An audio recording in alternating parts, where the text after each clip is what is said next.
Ladies and gentlemen, welcome to the 323 live on draft night. It is our NFL draft watch along, our little hangout happening here. Folks, it is fun. We are watching from our homes in Virginia because we're not going to Green Bay. There's no reason to go to Green Bay. I mean, it looks okay. Looks kind of fun. They said it's reached maximum capacity, which I don't know what that could be, Scott. Like what, like 200?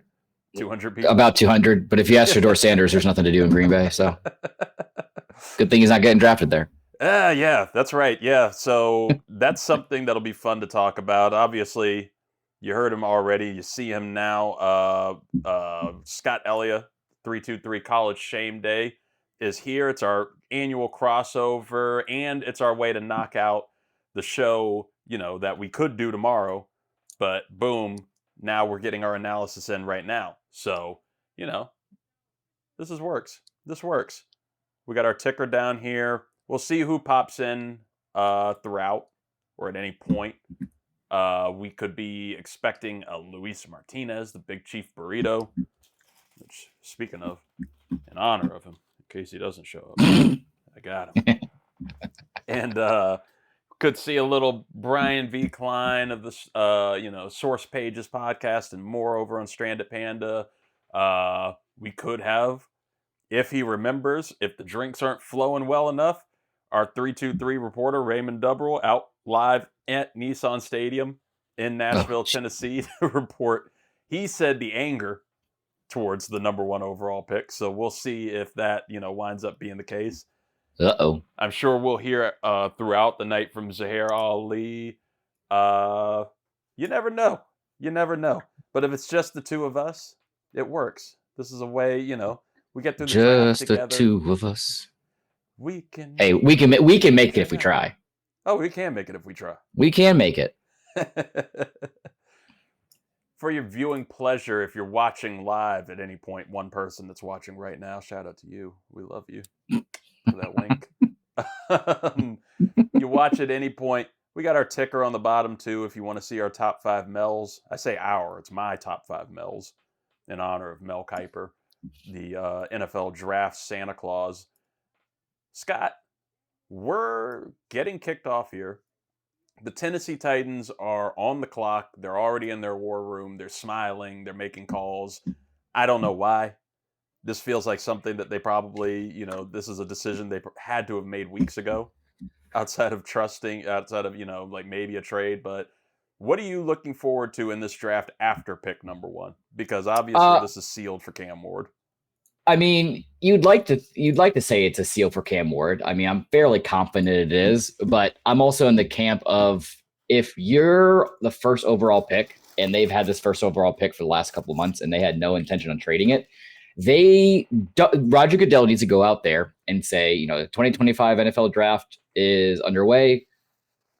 The Tennessee Titans have selected blah, blah, blah with their first overall pick. And then you start with the second pick for the ticker. There's no reason for a countdown. They're not going to have some crazy last minute trade. They're just going to do what they're going to do. Is it a level of disrespect now that teams don't, because I remember Andrew Luck. I remember that draft, the Colts, they already had Andrew Luck jerseys printed out. He was already in the building and showing up. And, the Redskins at the time, they knew RG3 was going to be number 2. So they were already doing things for him and showing out. If you're like Cam Ward, you're the presumed number 1 overall pick. Are you a little nervous during this time? Or like during a bit of this time, do you feel any disrespect, or do you think he's just going through the notions, letting them do business shit?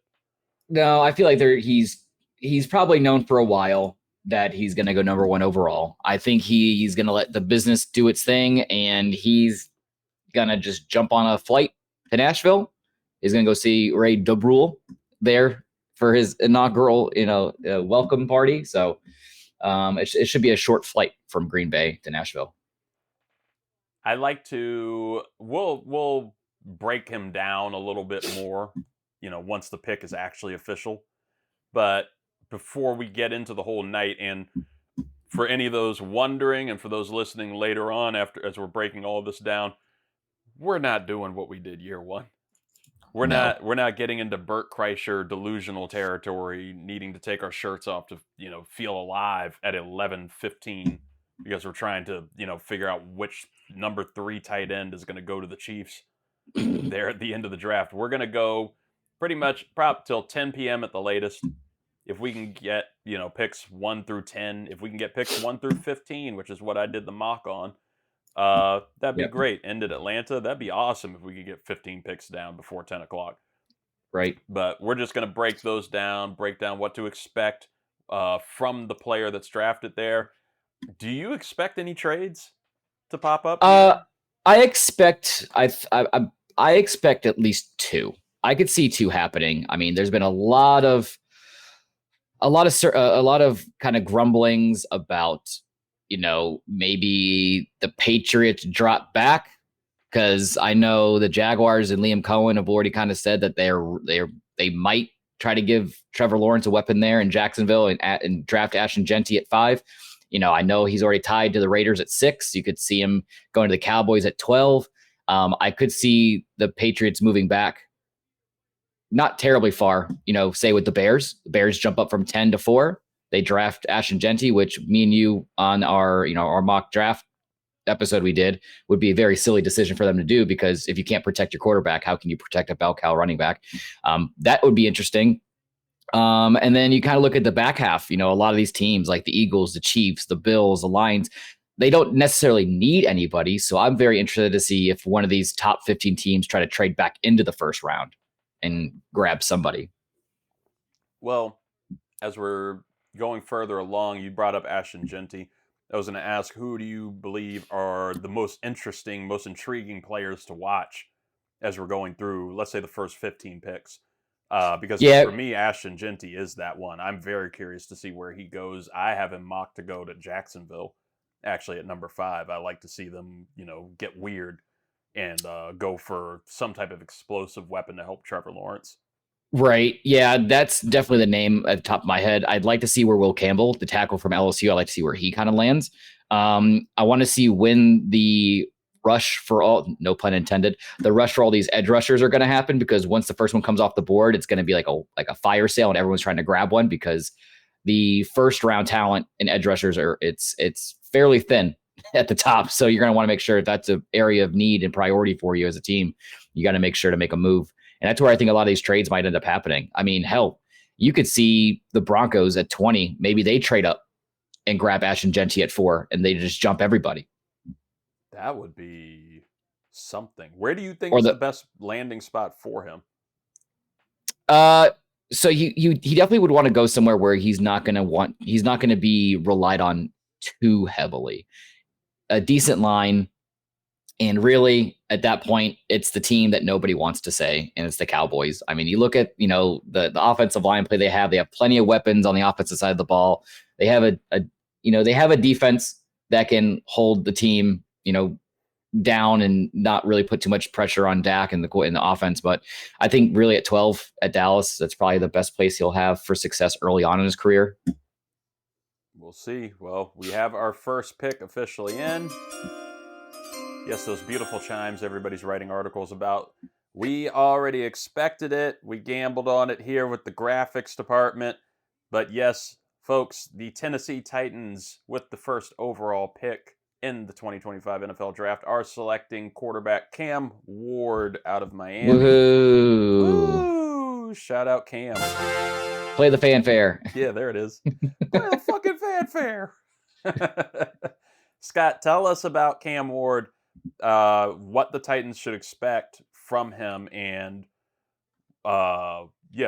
we've talked endlessly about Cam Ward. We also have big trade news to get to too, so already? I don't think we have to talk too much. Yes, the Jacksonville Jaguars are now on the clock. Traded with the Cleveland Browns. Yep. So I mean, real quick for Cam Ward, I mean, the best quarterback in a very mediocre quarterback class. I mean, if you want take the hot girl to the date, you got to ask her. I guess. I mean, it's all that's kind of left. But I mean, 5-year starter in college, bounced around, Washington State, Miami. But I mean, last year, 4,300 yards passing, 39 touchdowns, 7 interceptions. Yes, he did play in the ACC. But I think that you're getting a really good cornerstone piece there in Nashville for the Tennessee Titans. Jaden Daniels-esque. Maybe he brings that little bit of a magic, little bit of swag to a team that already has so many issues across the board, but you got to start somewhere, and you better start with the most important position on the football field on both sides.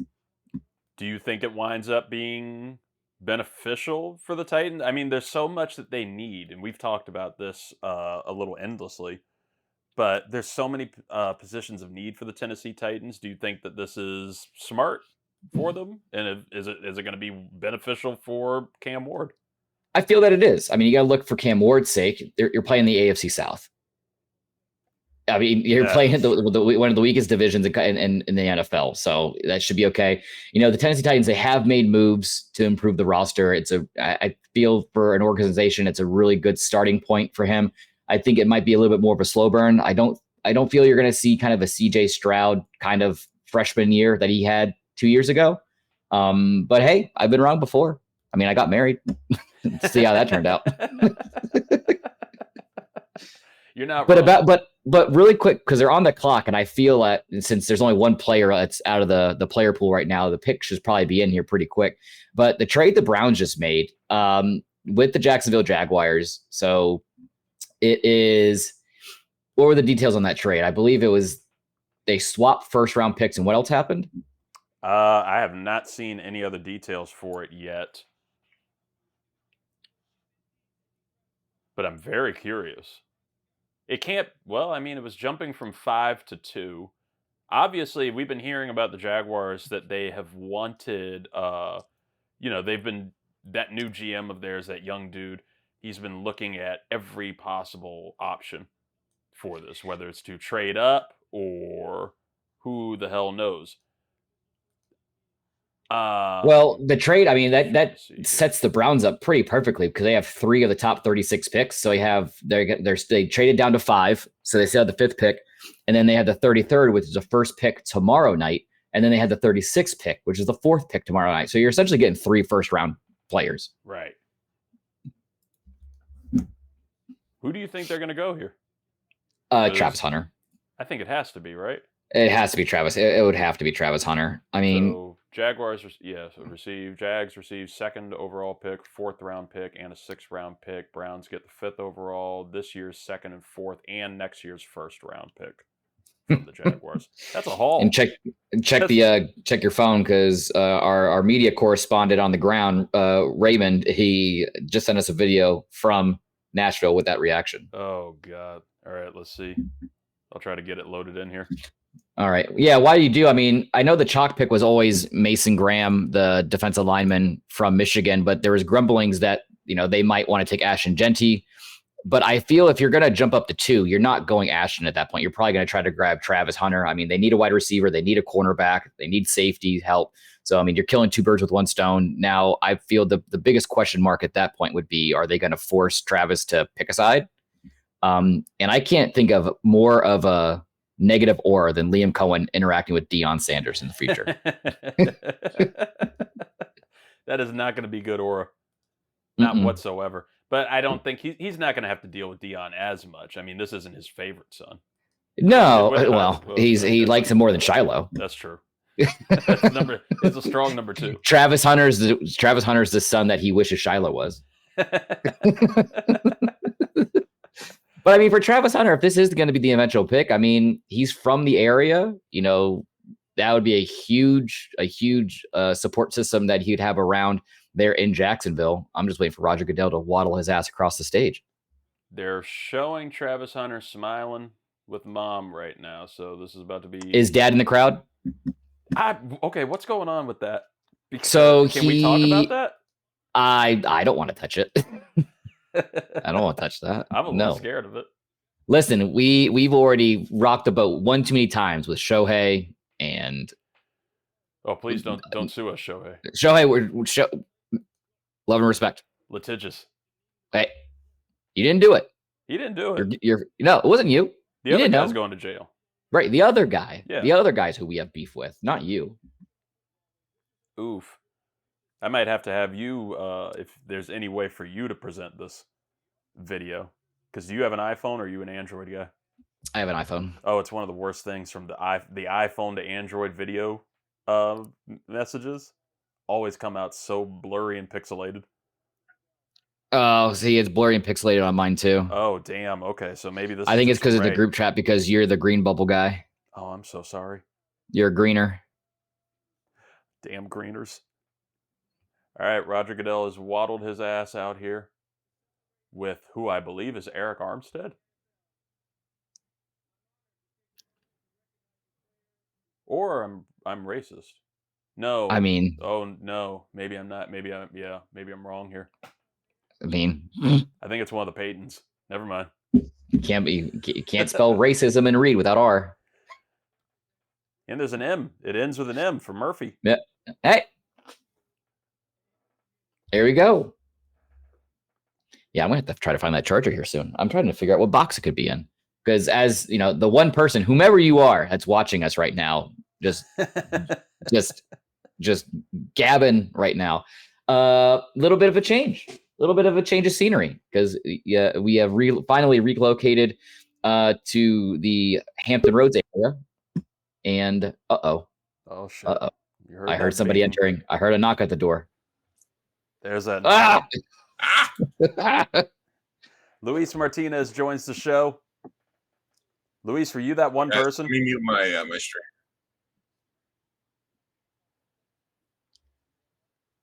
Trying to figure out what box would it be in. All right. It would have to be in a living room box. Luis, it's a good time for you to join us because we can play the sounder. The Jacksonville Jaguars pick is in. Of course, as you've already been hearing, they traded with the Cleveland Browns to get to the number 2 spot. So that already defeated my shit earlier of saying that there weren't going to be any big trades here in the top 10. But with the second overall pick in the 2025 NFL Draft, the Jacksonville Jaguars are officially selecting Colorado wide receiver and cornerback Travis Hunter. Woo, there you go. A 2, a 4, and next year's number 1. It's a lot. They swap picks. What do they swap down to? 5. Yeah, they're at number 5. So they're still going to get a damn good player. They just went down to 5? That's it? Yeah. Hey, Liam Cohen's just doing his thing, man. Cleveland. Then he called up Jacksonville and was like, I want my picks back. I want all of them. I want all my picks. Duval. Oh, I hate it. I hate it so much. And then the guy in Jacksonville was like, Hunter at all costs. Listen, he only has 1 year on the job. He has to make a shot. Ooh, the fuchsia. That's true. The fuchsia suit. Look at this guy. I know. See, I'm trying to find where I can stream it. Oh, you're still going off of us. I wonder if it's on here. Hold on. Oh, wait. Does my normal pirating website have it? They do. I got it. You got it. Yeah, I was gonna say, Luis, if you want to set sail, Luis has got you. Arr. Yeah, now I see the fuchsia. There we go. So Travis, he would have gone number 1 if he went to Florida State. Just saying. The Jaguars, I can't think of a bigger, this is a star. Like, you need this on if you're trying to, sell shit for the team, you need a good star, you need a weapon. They liked their guy, they saw him. This is somebody that, a lot of people and a lot of analysts had locked in for them. They needed a corner. They needed wide receiver help. Shit, now you have what some believe is the number 1 on both sides. I didn't think he was the number 1 rated wide receiver prospect.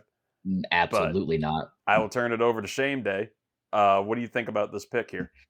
I mean, we kind of talked about it for a little bit leading up into the pick, right? I mean, they needed wide receiver help. They need cornerback help. They need to try to get a spark there, kind of, same air as Cam Ward to Tennessee.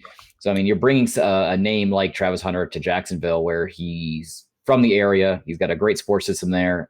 Maybe this is enough to give a spark to Trevor Lawrence, give him a little bit of a weapon. But I'm very intrigued to see what they're going to force him to do, whether he's playing both sides or he's picking a cornerback and they're just going to make some packages for him on the offensive side of the ball. So I'm very intrigued. And the New York Giants are already got their pick in quick.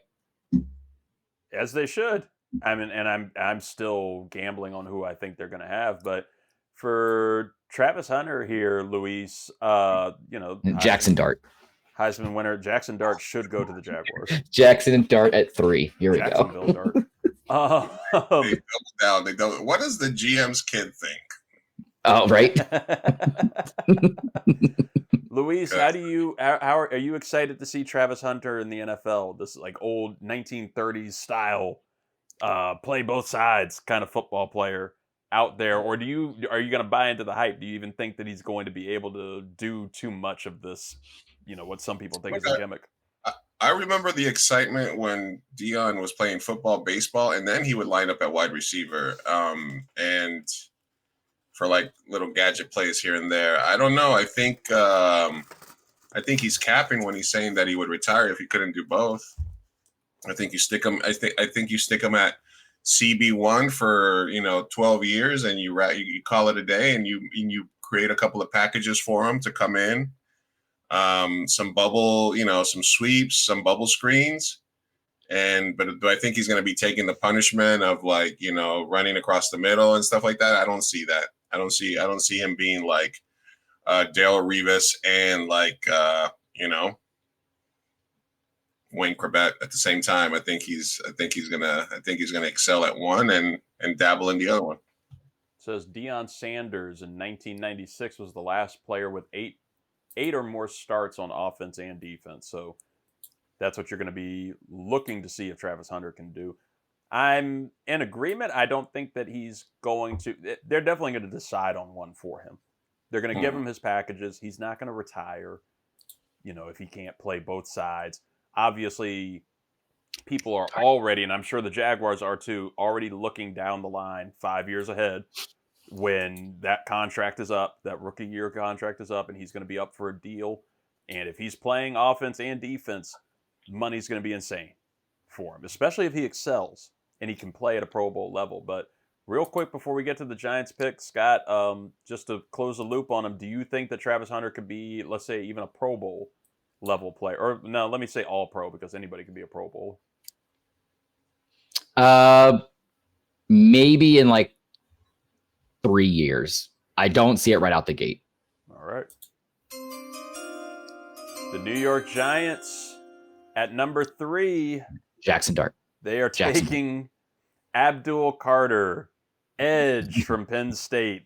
Hey. I believe to be the best player. I believe to be the best overall player in this draft. Yeah, I think ESPN has him ranked up at number 1 too. I loved everything I saw of Abdul Carter with Penn State. Dude has such a high level of play recognition. His pursuit is crazy. He's showing everything that you get from that Penn State number 11, right? Micah Parsons, all the legends from that team on defense and everything. I'm completely distracted by his fit right now. It is something. Rev run levels. I like it. Scott, is that Crush Velvet? Yeah, I think it is Crush Velvet. Just wearing velvet, dude. Scott, what do you? Is this a good pick for the Giants? Is Goodell gonna leave the floor here? Is this gonna be the pickup? This is a good bet. This is a good bet because watching Goodell's watching the Goodell dap every year. So you're saying he's going to leave the floor? Yeah, this guy might lift him off the ground. This guy might. He better run. Just run. Just throw the jersey at him and run. Oh, he's coming in hot. He's walking. Okay, up high five. Oh, he's got. Oh, they had a whole dap level. He stayed on the ground. Stayed on the ground, right? Damn, can't cash that bet. Scott, going back to Abdul Carter, I mean, this is a guy who started 3 years at Penn State at a high level. He's playing the Big Ten, which is, I guess, now the 1B conference within the college football world. I mean, 12 sacks last year. He's going to be an immediate impact. And it's going to be scary having Kayvon Thibodeau on one side and then having Abdul Carter on the other side. Because it's only going to push Kayvon Thibodeau even further. Well, and then in the NFC East, like you need if they can't beat the teams with stellar quarterback play, they better load up their defense to get after those mobile quarterbacks that the NFC East has. Well, yeah, and I was going to say, you can't forget, what do you think this is going to do for Kayvon Thibodeau? Because they already have Brian Burns. They traded for Brian Burns last year out of Carolina, who's on the other side there. Is this going to be maybe a job loss for Kayvon Thibodeau, who was their first-round pick a couple of years ago? Or is this just going to be like some heavy-ass rotation on the defensive line that's going to terrify me as a Commanders fan? I feel like they're making this pick to potentially light a fire under Kayvon Thibodeau's ass, because he's already he has those negatives against him that he's not like the hardest working player on the field. Like he kind of gives up a little bit. So it's either like, hey, it's either put up or shut up. But I mean, it's still decent trade bait for the Giants, right? Like if Brian Burns is Brian Burns that we are used to seeing, and Abdul Carter comes in and he's lighting the world on fire. I mean, there's definitely going to be teams out there that are looking for young defensive talents, and you could still get a haul for him. Luis, how do you feel about this for the other New York team? Would you ever switch to the Giants as a Jets fan? So I've said this before, but one of the first football games I ever watched was the Giants and Bills Super Bowl, and I was like, fuck both these teams. That's when I became a Jets fan. So no. Fair enough. What are you hoping for as we're going to get closer? We're getting closer to the Jets pick. They are going to be at, what is it, pick 7? 7. Yeah, pick 7. What are you hoping for from them there?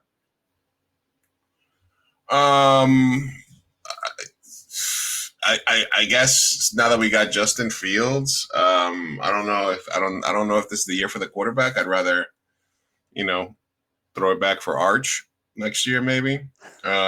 So I am honestly hoping for a line guy, because I haven't been blown away. I have heard this isn't the greatest wide receiver draft. It's a big lineman draft. So O-line would be big white boys up front. I'm not a huge fan of big white boys up front on the D-line. So big O lineman. Give me like the second O lineman off the board. Either somebody that can play right tackle and slide down the guard, or just a straight up right tackle to pair with Olu and Vera Tucker at guard. I think that helps me out a lot more this year. I believe so too. I think that's what Scott and I both had you mocked for. I think was O line. I at least did. Scott is muted. Yeah. I had them, I think in the latest mock that we did, I had Armin Membau, the tackle out of Missouri. But if Luis, as an avid Jets fan, wants a white guy, then I present to you Will Campbell, offensive tackle out of LSU, who has short arms, apparently. I'll take a white offensive tackle. I don't want a white defensive lineman, though. Well, see, is that something? I think we've had this conversation before, right? Because like when we had the black versus white draft months ago, I feel like that was the common thread, was that there was a lot more white guys on the offensive line versus the defensive line. And it was harder for me to find stellar defensive linemen that were white. Well, Deion Sanders brought it up before, and he got some flack for saying it. But, he was talking about what he wants in his D lineman versus what he wants in his O lineman when he's recruiting. And he was like, I'm looking for O linemen. He was like, hey man, we're looking for some of these honor roll dudes. We're looking for, a good home life. On the D line, I'm looking for somebody with a single mom in the household. Got some daddy issues. They got some rage pent up in them. They're hard to reel in for class. So he was like, I'm not trying to say there's stereotypes, but no, and I mean, especially with the Patriots pick now in, and I guess they're going to wait until after the Kelsey's get off the screen for a commercial break. I have them in that same boat with the Jets, like getting offensive line help. And to me, Armin Membow for them, it speaks more to the Patriots. So I wouldn't be surprised to see him go off the board. So that way it just makes the decision even easier for the New York Jets. Luis, I'm repping you over here.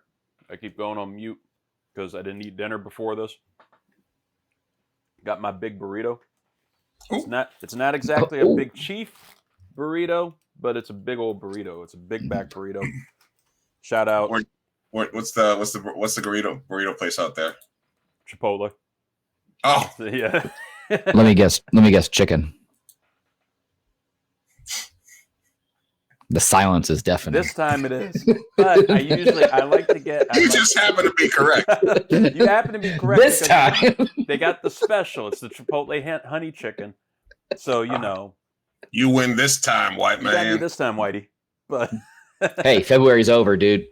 You're fair game now. This is your year. This is your year. You can't tell me nothing. Shout out Angela getting me this, funding the fueling this live draft, and for the Jaden Daniels Spider-Man that I have up here, and I'm afraid to take it off the wall because it's just going to fall. But this shit is beautiful. I'm going to put the link out for people to go check out this artist, Sean Anderson, but incredible stuff he does. Mr. Anderson. Roger Goodell's waddled on out, and we have a pick. With the 4th overall pick in the 2025 NFL Draft, I see short arms, so I can only assume this is the offensive tackle out of LSU, Will Campbell. Ooh. Will Campbell. There he goes. Yep. Sorry, Luis. So the Patriots get their left tackle. Looking at O-linemen in pimped out suits it's an interesting look. It's a treat. That's what you're here for. It's a choice. Scott, what can the Patriots expect out of Will Campbell? I liked a lot of what I saw of him at LSU. A dog. Like, this is like generational talent that you're going to get. He's going to be a cornerstone of that franchise for years.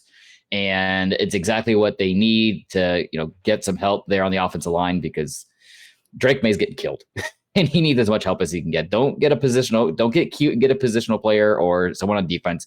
Just do what the Cowboys do and just stack your offensive line for the next 4 picks. That was the lamest handshake as he was walking by. The thing about this guy is he's busy tonight. He had sneakers with the suit because after this he's got to go find Dick Tracy. Looks like he looks like a cartoonish goon from fucking from a bad mafia movie. He kind of looks like Drake May if he gave up. Yeah. You think that's what the Patriots are going for now? Yeah. It's just they want to go all in on Drake May to the point we're going to draft players that look like him too. Looks like Drake May. I mean, why not? Shit. Lean into it at this point. Yeah. And now the Browns are on the clock after that whirlwind trade from 2 to 5. So where do you think they go from there? What if they wanted Shedeur all along and they were like, we can move back and get him and save a couple dollars because you're not picking him at 2, you're picking him at 5? That's actually That's actually not a bad idea. I mean, like I said, they're picking 3 times in the top 36. They have 2 picks at the top of the second round tomorrow night, which are essentially first round picks that just didn't get a chance to be there. There can only be 32. I mean, offensive tackle, obviously they need some help there. Quarterback, who knows? I don't see them going wide receiver. I know that's an area of need for them as well. But Ashton Genty's still sitting here. I think he's probably the best available at this point. Maybe they do something stupid. Well, I mean, you could say stupid, but they do. Jackson Dart coming in here at 5. They do need running back help. They're going to need a replacement for Nick Chubb. Running backs are back, baby. Maybe you go defense. Same situation. They're in the AFC North. Make running backs great again. Maybe go with Jalen Walker shout here. That'd be a little high in number 5. Do you think? I mean, I haven't. I How think does he's anybody ranked. know what to believe anymore by draft day? Because we were talking. This is why we did our preview show 2 weeks ago, and we thought we had a handle on it. And all of a sudden, I'm hearing like Walter Nolan from Ole Miss, who's somebody that we liked, but now they're talking about him as like a top 7 pick today. Right. So, like, how do we know what's real and what's not? You don't. You don't. Because who knows? Maybe they just shock everybody and they go with like Josh Simmons, the tackle out of Ohio State. You just never know with these drafts.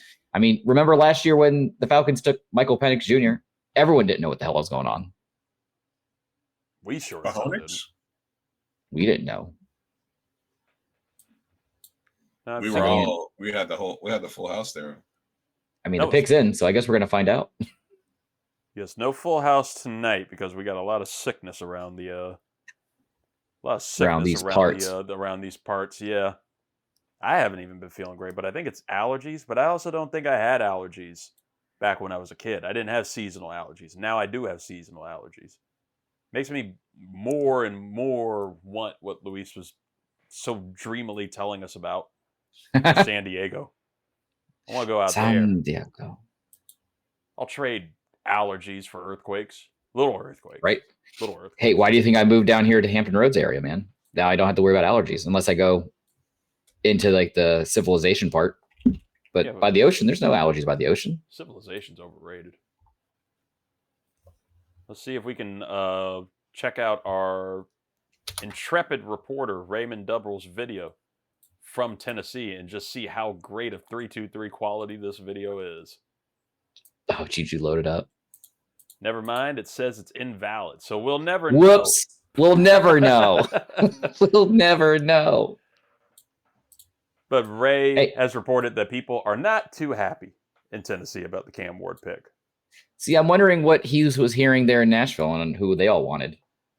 They probably they don't know. They probably thought they were getting Arch Manning this year. Quinn Ewers. So with the number 5 overall pick in the draft, the Cleveland Browns, they are going defense. They are taking Mason Graham, defensive tackle out of Michigan. Okay. The white boy? Yeah. All right. A white D-line.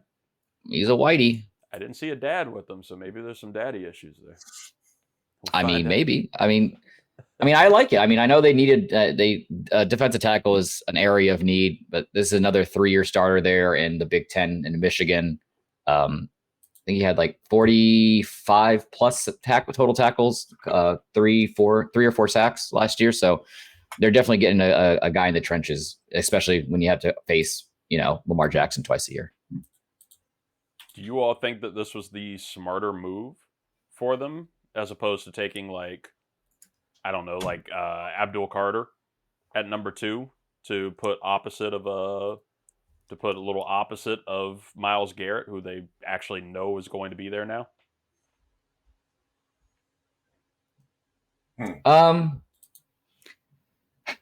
I'm just wondering if Myles Garrett has the mentor mentality there. Is he the kind of guy that you want to mentor a younger edge rusher, or would you rather have somebody playing next to him and with his hand in the ground? Because what was that deal that he just signed? How many years was it? 2, 3? I thought it was 3. Definitely seemed like it was more than 2.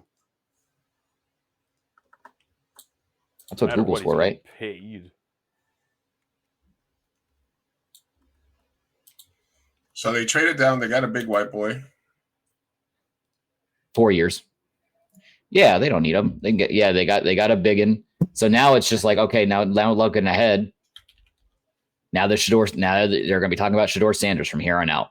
I mean, coming up next, you got the Raiders, who I know they could use a quarterback, but with Ashton Jeanty sitting here on the board, I think it's fairly obvious that they'll go with Ashton.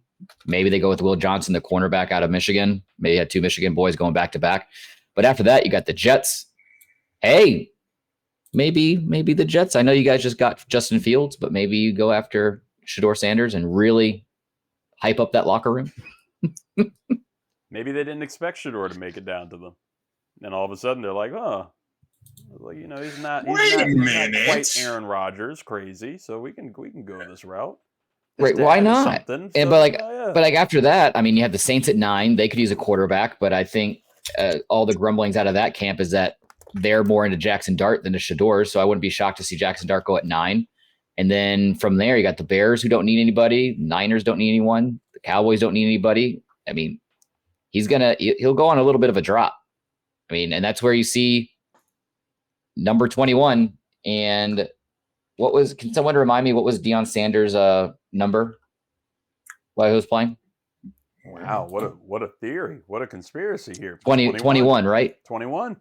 So yeah, he gets the Deion Sanders number pick there with the Pittsburgh Steelers. That is the most ideal spot, I believe, for. It's got to be the Steelers. I'm hoping it's the Steelers. Raiders are coming up now, and this is a pick that we've been watching for a little while. Scott, are the Raiders for real? Never. Okay. So Ashton Jeanty is somebody that we have been mocking for a while to go to the Raiders. Is this still looking like the ideal play? I think media-wise, everybody, you know, ESPN, whatever, they've all been wanting to push either Ashton Jeanty to the Raiders or Shedeur to the Raiders, especially since Daddy played. But ideally, what do you think the Raiders? What would you want to see the Raiders do, Luis and then Scott, before we get the pick? I would like the Raiders to continue the process and move back to Oakland. I think that's the only thing left for them to do. They've been in LA, they've been in Vegas. Now they need to go back to Oakland. They need to just, you know, the people demand the Oakland Raiders to return. Let's see if Goodell has announced a new city here with the 6th overall pick.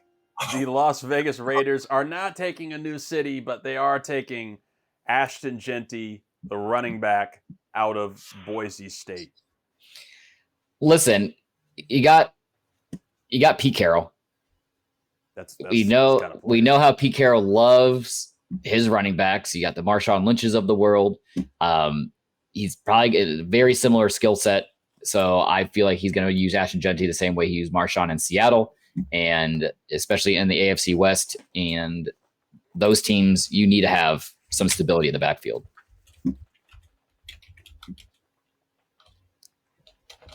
I mean, he's a beast. Oh, he's going to look scary in all black. The boogeyman. He's literally the boogeyman. Ooh. Oh, no. He's literally Michael Myers in how he stands straight up in his stance. It's like, you know, you don't ever see that with a running back. Impossible to take down.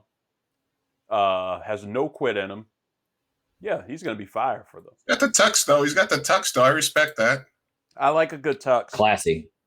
So, Zeus sent this into the chat. Shout out Zahir Ali. Also, he sent in the list of the walkout songs. All the players are having walkout songs that are in attendance. Ooh. They're having some different walkout songs. So what would be you guys' ideal walkout music for the draft? For the draft? I don't know. International Players Anthem by UGK. That is actually belonging to Matthew Golden from Texas, wide receiver out of Texas. If I give you a player, do you think you can guess what their walkout song might be? Absolutely. Well, I already saw the list, so I can't. Well, Luis is one. I would not be able to do that. If I give you, let's say Travis Hunter, what artist do you think? I'll give you the artist. The Baby? I don't know. No, Lil Wayne. I was about to say Lil Wayne, but I felt it was too chalk. Lil Wayne's on here a lot. If I give you Will Campbell, that offensive tackle who just went to the Patriots. Morgan Wallen. Lil Wayne. He went right above it by Lil Wayne. Oh, that's right. I should have. The LSU, right? Yeah. Yep. I should have known. My walkout music would be The Rockweiler by Method Man and Redman. Ooh. Got that build up. That's a good one. You know? Yeah. Would you time it? Does it have to be different? Do you think the walkout music would have to be different for the draft versus, like, let's say it's your WWE entrance music? My God, that's Scott's music. Oh God. Just the fucking Sanford and Son. He's here! He's here! He's back! I just run onto the stage with 2 neutral cans and I just smash them together like Stone Cold Steve Austin. Is that Barbie World playing? Ooh, give me Hey Ya by Outkast. Hey Ya by Outkast. That's a good one. Barbie. I've always thought about that if I was a UFC fighter. Like, I feel like that's the most important part is your entrance music. That sets the tone for everything. I think my chalk pick would be Hail Mary by Tupac. Ooh. Oh, I mean, shit, but you're copying Creed, though, because... Oh, shit, I am copying Creed. Because Can't do that. That's one of the hardest movie scenes in like the last 10 years when he walks out, that one steady shot of him walking out into the crowd playing Hail Mary. All right. Oof. I change it then because I still need the bells. I'm gonna go Hell's Bells by AC. Hell's Bells. I mastered ChatGPT. No, dude, back in the day, man, when fucking Trevor Hoffman was closing games up for the Padres and he used to come out to Hell's Bells, that shit was fucking litty. Oh, like a titty. Closer entrances are the best. Who was the dude who had Peppas? I think he was a Met. Was it a Mets closer who would come out to Peppas every? That's Edwin Diaz, man. He did, yeah. He has the Narcos thing or whatever it is. But the trumpet, yeah. They had him 2 years ago. They had him come out and do the trumpet intro live, and after that, our season went downhill. The opposite of Grimace. Yeah. Ooh, that would be the perfect time to rickroll everybody and just give me Never Gonna Give You Up while I'm walking out there and just rickroll everyone. Ooh.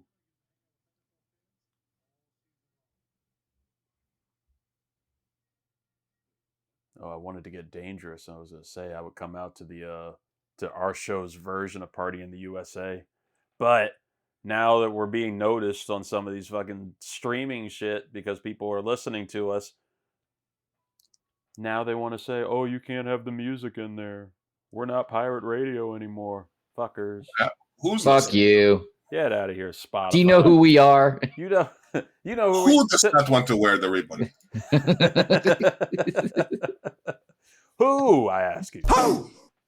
Hey, really quick, the Jets. Apparently the pick is in, and I know tight end is an area of need for you there in New York with the Jets, and you got a white guy right there in Tyler Warren, okay, who was like the top tight end in the draft. Are you going to go tight end, or are you still going to go after a tackle?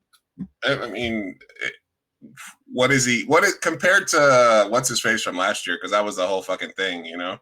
How does he compare to what's his face? Last year over 100 receptions, 1,200 yards, 8 touchdowns. No, I mean, like, how does he compare? Like, I don't know if he's a top end, but the top tight end last year was the guy who went to the Raiders, right? Brock Bowers. Yeah, is he Brock Bowers light? Yeah, I'd give him a comp with Brock Bowers. If he's 80% of Brock Bowers, I'm for it. Fuck it. I probably would give it to Tyler Warren, Virginia boy from Mechanicsville, right outside Richmond. He was damn good for Penn State. I enjoyed watching Tyler Warren play. I know that all the reports are coming out because you know Aaron Glenn. Aaron Glenn's the coach now. He comes from the Dan Campbell tree. That they're looking for leadership. They're looking for somebody who can be a culture setter in the locker room for the team here. I personally, even though I picked Tyler Warren to go there, I see them still wanting to go O-line. They still need help on that O-line. And if you're going to, you know, the way I see it, roll with Justin Fields until you can get your real guy. And maybe right. You get lucky with Justin Fields. You at least have somebody mobile who could run around, escape, scramble, and while you build up the O-line. I think this is a very good, and I think you could see it with the Jets and the Bears, both of them coming out of the Lions school now. I see them both going some type of line here. I think the Jets are going to go O-line, and if I were them, I hope that they take Armand Membu, that dude out of that tackle out of Missouri. I really do think he's the second best O-lineman in this class. He's up there with Will Campbell, but I could see Kelvin Banks Jr. here. Goodell is on the board. Let's see. Let's And see. with the 7th overall pick, Luis, your New York Jets are taking Armand Membu, offensive tackle out of Missouri. Fuck yeah. Let's go. Let's go. Scott, Look, tell him what he's getting. You're getting a 6'4", 330-pound beef of a man who ran a 4.940. He's a beast, and I am so excited for you. I mean, he seals the edge really well. He can stay connected with defensive lineman engagement. Explosive blocker, just quick. He's a total package. You know, I know it was kind of in between him and why am I drawing a blank right now? The tackle that was just drafted. Yeah, Will Campbell. Will Campbell. Yeah, they were kind of going back and forth of who's better than who. I would take Armand Membu over. All right, and he ain't got no white girlfriend on the couch with him. I like that. So. See, that's another one of those things that I enjoy watching is the background, because I remember Joe Alt when he got drafted and his girlfriend looks so confused like in the background last year. Yeah, there's always a weird one every year. Hey, a quick update. Since we talked about Kayvon Thibodeau, apparently Giants GM Joe Schoen has already said they're picking up his 5th-year option. There you go. Okay. All right. Look, if you're just to close it on when you ask about the Jets, what we're hoping for is Sam Darnold, Baker Mayfield. We're hoping that you get a first round pedigree player, but that's past their first contract. That's got to prove it. Like Baker, like Sam, and they come in and they surprise. They've been in the league for a couple of years. I mean. Justin was one of the best fantasy quarterbacks. He had the Steelers winning. Some are saying, a lot of people are saying they should have stuck with Justin Fields instead of going with Mr. Ciara, but they didn't. They went to Russell, and who knows what the Steelers season is if they stick with Justin the entire year. So I'm all for strengthening the line. More big boys in the middle. I mean, we're not going to outthrow the Bills with Justin Fields. We're not, the Patriots are a slow build. The Dolphins are a fucking joke. So I'm not really ever worried about the Dolphins. But I like the pick, man. I mean, it's like, look, they're showing the fucking highlights of all the times we've been fucking burning the draft, so I'm happy. You're slowly getting now. Don't trade Breece Hall, because that's the shit that I was hearing about this week, that they're thinking about trading. That if they were thinking about drafting Genty and fucking trading Breece Hall, which would be like, what the fuck? Oh, Jesus. That's a brick move. So I'm with it. I'm with it. How do we feel about any potential draft or any potential trades during this draft? The only ones that I can think of as a potential, and I say that as I can think of because there have been some that surprised me. The A.J. Brown trade from Tennessee to Philly a few years back, that one genuinely surprised me. And it worked out so fucking well. I hated it for them. But we've been hearing about Kirk Cousins. That's still one that, may need to move out of Atlanta, but he's kind of controlling his fate a little bit there in a weird way.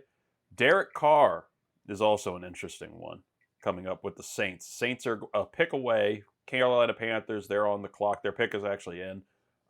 Saints are coming up at 9 and have a lot of quarterback concerns because we heard about an injury that could potentially derail Derek Carr's entire season. And then we're hearing from other people saying that he's not really hurt. He just wants out. And he had a very, very quiet trade request about a month or two ago. So maybe Derek Carr is a trade option during this draft. But is there any player that you think we could possibly see a move for here, Scott? I'd be very interested to see if the Steelers move George Pickens. I mean, they're picking at 21. Pickens. Let's just say they draft Shedeur at 21. And then who's a team 2 picks later that could really use a wide receiver? the Green Bay Packers. Maybe they trade George Pickens to Green Bay. They try to package it up to get that first round pick, and they just pick back to back, and they go after one of these younger wide receivers to get them in the building. I'm interested to see if they actually do move on from George Pickens. That was a random one. Does it really surprise you all though? Because with the Steelers' history of receivers, and especially the diva mentality that we've seen from so many, Antonio Brown being the famous one, but we also had some weird shit with Juju Smith-Schuster at the end there. There's always just like some like dramatic receivers for them. And as soon as the Steelers traded for DK Metcalf, I think most people assumed, oh yeah, this is probably going to be problematic with George Pickens. Right. Luis, do you think George Pickens is a receiver that's worth the trouble? Or is this like, is he more towards the Antonio Brown level or more towards that Juju Smith-Schuster level? He's definitely heading towards Antonio Brown territory with some of his antics and shit, which is not to say that it's not a dog that you don't want on your team. So it's one of those things where, you love him if he plays from far away, but I'm sure that if you're a fan of the team, you're like, fuck, no, let's keep him. I just don't understand why these teams always make these like lateral moves. They'll trade away, like the Jets. They had that D lineman that the Eagles signed, and then they go out and they're like, oh, we'll get Hassan Reddick. I'm like, why didn't you just pay the guy that you developed in house instead of letting him sign elsewhere and then replacing it? I always find it weird when teams do that. It's like, all right, we traded for Debo. Now we're going to get rid of our internal wide receiver. It's like, well, then fuck. Why not just have two wide receivers? What is the fucking point of doing that? So teams are sometimes stupid. Sometimes. That's a good point. That's a good point to close out on. Hey, we have a new pick. The Carolina Panthers at number 8 with the 8th overall pick in this draft. The Panthers are taking Tetaroa McMillan, wide receiver out of Arizona. So first wide receivers off the board here, Scott. We had him projected to the Saints at number 9. We've also talked that we don't think that he's necessarily the best receiver in this class. We were both very high on Matthew Golden out of Texas, and there's a little bit of somewhat skill concern with Tet here. What do you like? What do you like about this for Carolina? What don't you like? Yeah, I mean, 6'5", so he's a big target. This team needs a wide receiver, a true number 1. I mean, I know they have Xavier Legette there, but who knows what his role is going to be.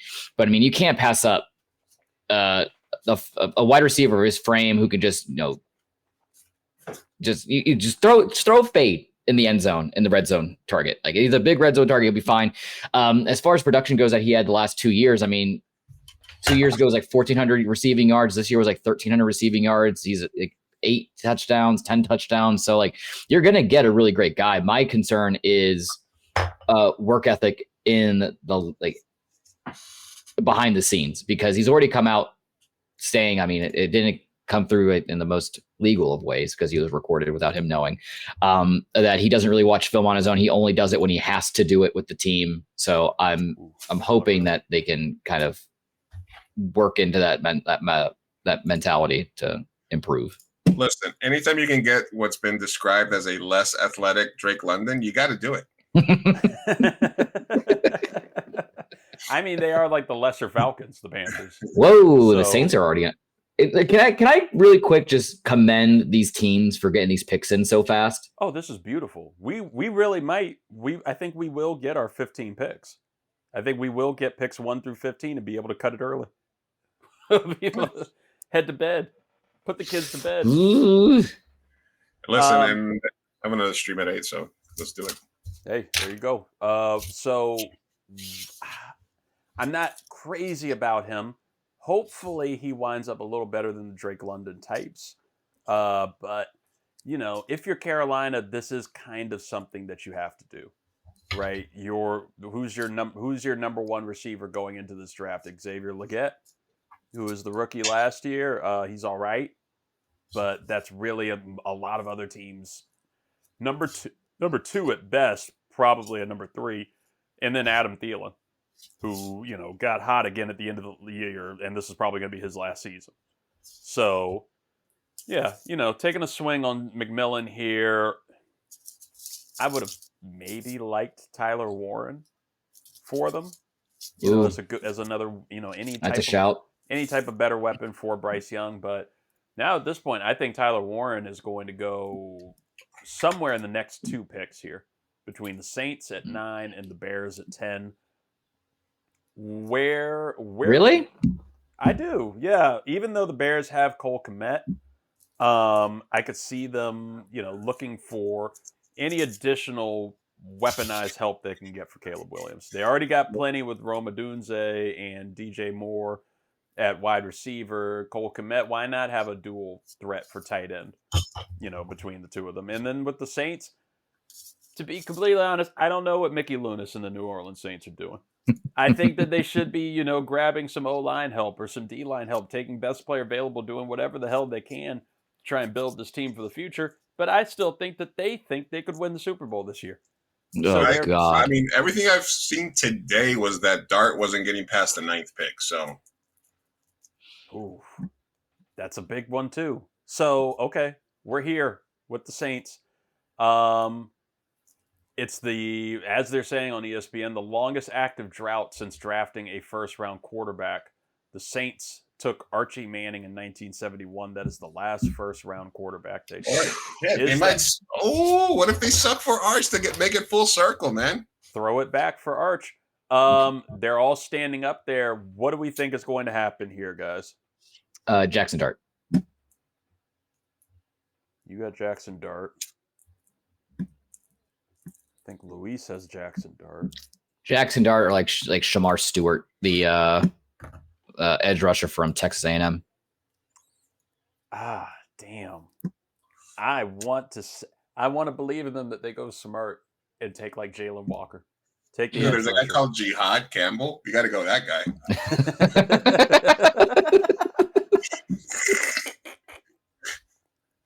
That guy is. No, he's going to Washington. I already mocked him to go to Washington. Please, dear God, I hope he does. The New Orleans Saints pick is the Jihad Squad. And with the 9th overall pick in the draft, are they going to go dramatic? No, they're taking Kelvin Banks Jr., the offensive tackle out of Texas. So, yeah. Maybe they are playing for the future a little bit. They just lost their... They're playing for Archie next year. They're like, Let's Spencer Rattler rattle those chains. They just lost their franchise right tackle at Ryan Ramczyk. He retired early at age 30 due to some health and injury concerns. So they are definitely needing the offensive line help here. Kelvin Banks Jr. is somebody we talked about on the show, Scott. I'm not as high on him as I think you are or other people are. I like him more as I could see him flexing to guard instead of being relied. I wouldn't rely on him in the pros as a left tackle. I think it's going to be sloppy, a little raw at the start, but he can play a little bit all over. How do you feel about this for the Saints? Yeah, I would more or less move him to guard.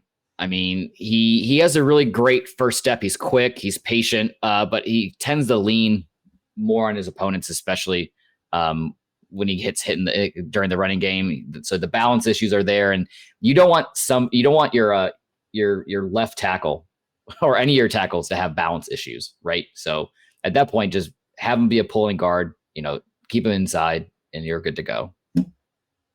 Shout out to Ari Mirov at My Sports Update on Twitter, who, we're still referring it to as Twitter. And especially, fuck Elon, because we usually go live on Twitter, and it's never been a problem. Never been a problem in years past. Even when the show, I didn't do the verification thing, and I got rid of the blue check mark because I didn't want to pay that asshole at whatsoever. And now you can't go live on there unless you have the check mark. You have to be paying for the premium. No thanks. Some bullshit. So pass. Fuck them. But shout out Ari Mirov because we already have the Bears pick and we can keep moving as we're going. So the 10th pick is down. And with the 10th overall pick, the Chicago Bears, little surprise here. They are taking a tight end, Scott. They are taking Colston Loveland, the tight end out of Michigan. They are taking... Bear down, baby. What the? Oh, okay. No, they took Harbaugh's boy. I had Colston Loveland go in the first round, but drop into the Chargers. Yeah. So we have the Tyler Warren drop. Now that another tight end is going ahead of him, or maybe this is just some conspiracy to trade up, Jets. Apparently the schedule release is starting right now too, but. Scott, you're really high on Colston Loveland. Should he go ahead of Tyler Warren in this draft? It kind of goes in that same situation with Will Campbell and Armemba that we had about in the tackle. Like these two are interchangeable, 1A, 1B. It kind of depends on who you feel is going to fit your scheme a little bit more. I do give the slight edge to Colston, though. He's really great at finding soft spots in the zone coverage. Damn near golden hands. I think he only had like a 2% drop rate last year. He can get up the field quick as soon as he catches the ball. But I want him to put on a little bit more meat to the bones. 6'6", 240. He's going to have to be blocking as well, not just chip blocks, but he's going to have to sit there and really make sure Caleb Williams stays clean. So I think he just needs to improve his passing protection, then he'll be fine. Yeah, I mean, commending to Ben Johnson, new head coach there, who I guess Loveland was his guy, stuck to it. That was his tight end one. They needed it. They wanted to get some help in there for Caleb Williams. So, this will be his Sam Laporta, I guess, in Chicago. Luis, what do you think about Ben Johnson? Because I'm of this feeling, and I think Scott has been too, a little fearful, a little Josh McDaniels to him. Little overrated coordinator to coach regime like this. Like, when does anything work out for Chicago? I mean, Ditka, that's Ditka. Listen, I mean, here's the thing, right? You made your career with the Detroit fucking Lions. And this kind of feels like when Rex Ryan left the Jets and immediately went to coach the Buffalo Bills. And I was like, if you're willing to go coach the Bucking Bills after you coach the Jets, what the fuck kind of loyalty do you have? That's why he didn't get the fucking job again, because he went to coach fucking Buffalo. So for me, it says a little bit about the character if you're leaving to go coach in division. That would scare me as a Bears fan, that he was a Detroit guy. Now he's like, oh yeah, but I'll go play the guy we play twice a year. Like, you know what I mean? Like, I kind of think that's the biggest red flag for me. If it's a decision made by Chicago, Cleveland, Miami, it's probably the wrong one. I would like to agree with that, but I love Dan Quinn now. I'm all aboard the Dan Quinn train in Washington, and we got him from Dallas, in the division. So, fuck Dallas. So the Cowboys made the wrong choice in that one and letting him go. That's the way to look at it. That's right. One of the two teams is making a shitty decision. Somebody's making a bad choice, and we'll find out at a later date. Aaron Glenn, he doesn't go fucking coach the fucking Bears. He comes back home to the Jets. Right. That's his guy. Ben Johnson has no home. This is one of those guys that goes around.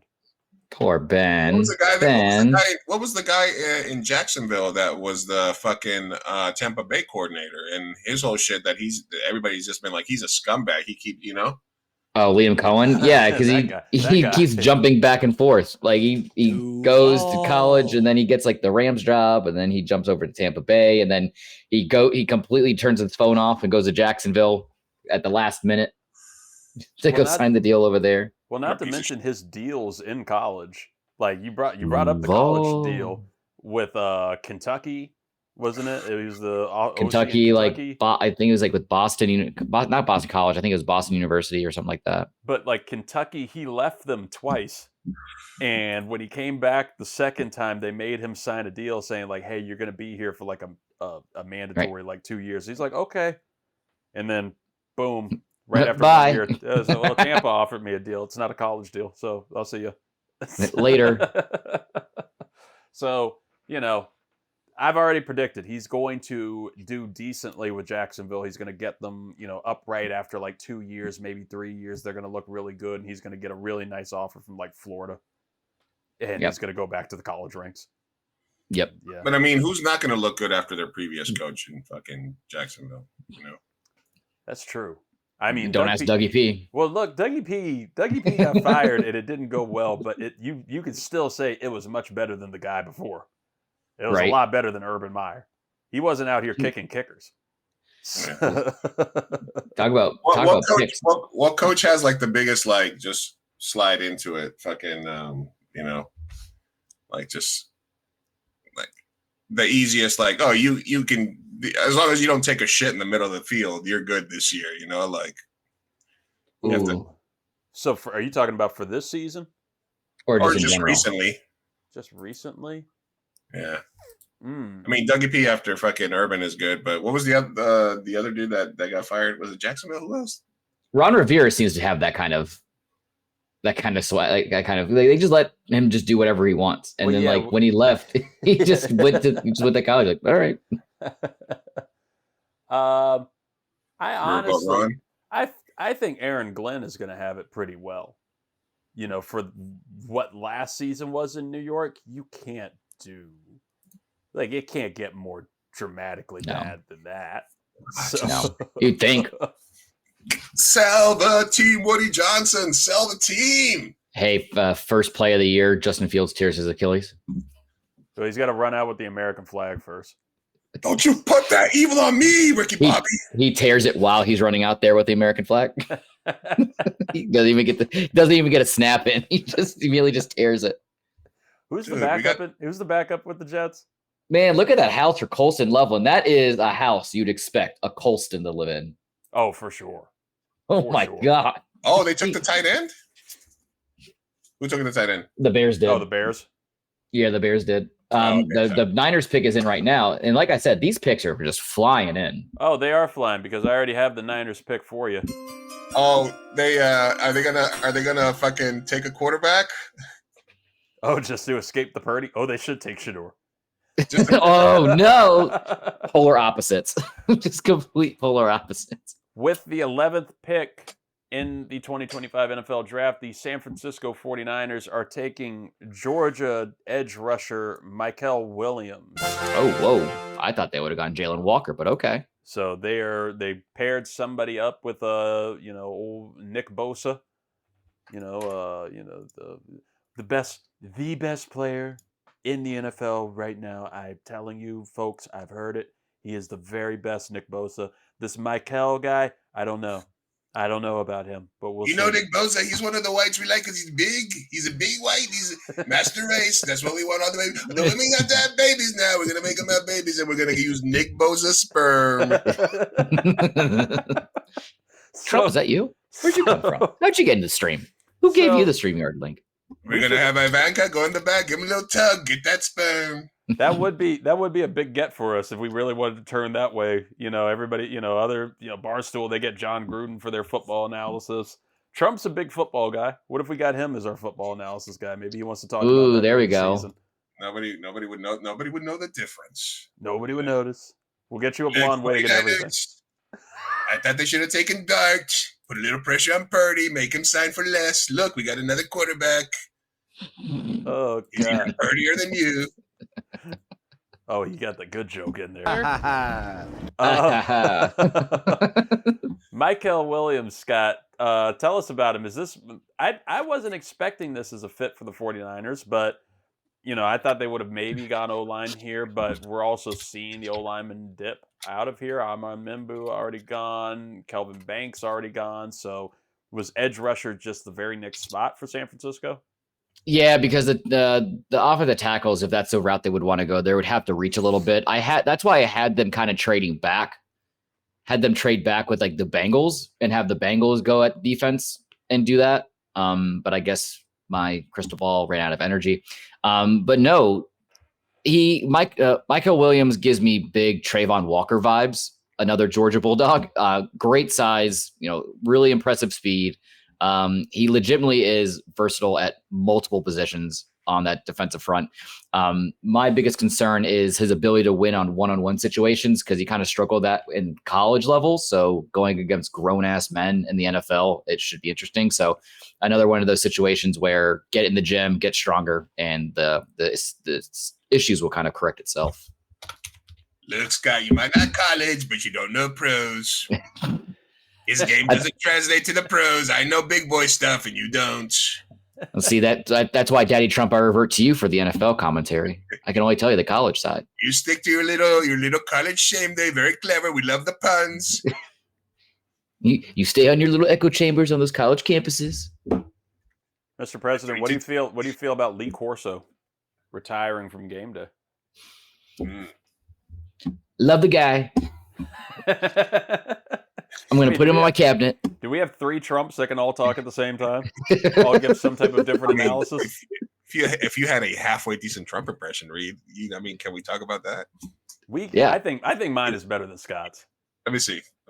Dueling Trumps. Okay, what are we talking about, Scott? How are we talking about? I lost it. I was trying to mentally prepare for a Trump voice, and I lost how I was doing it.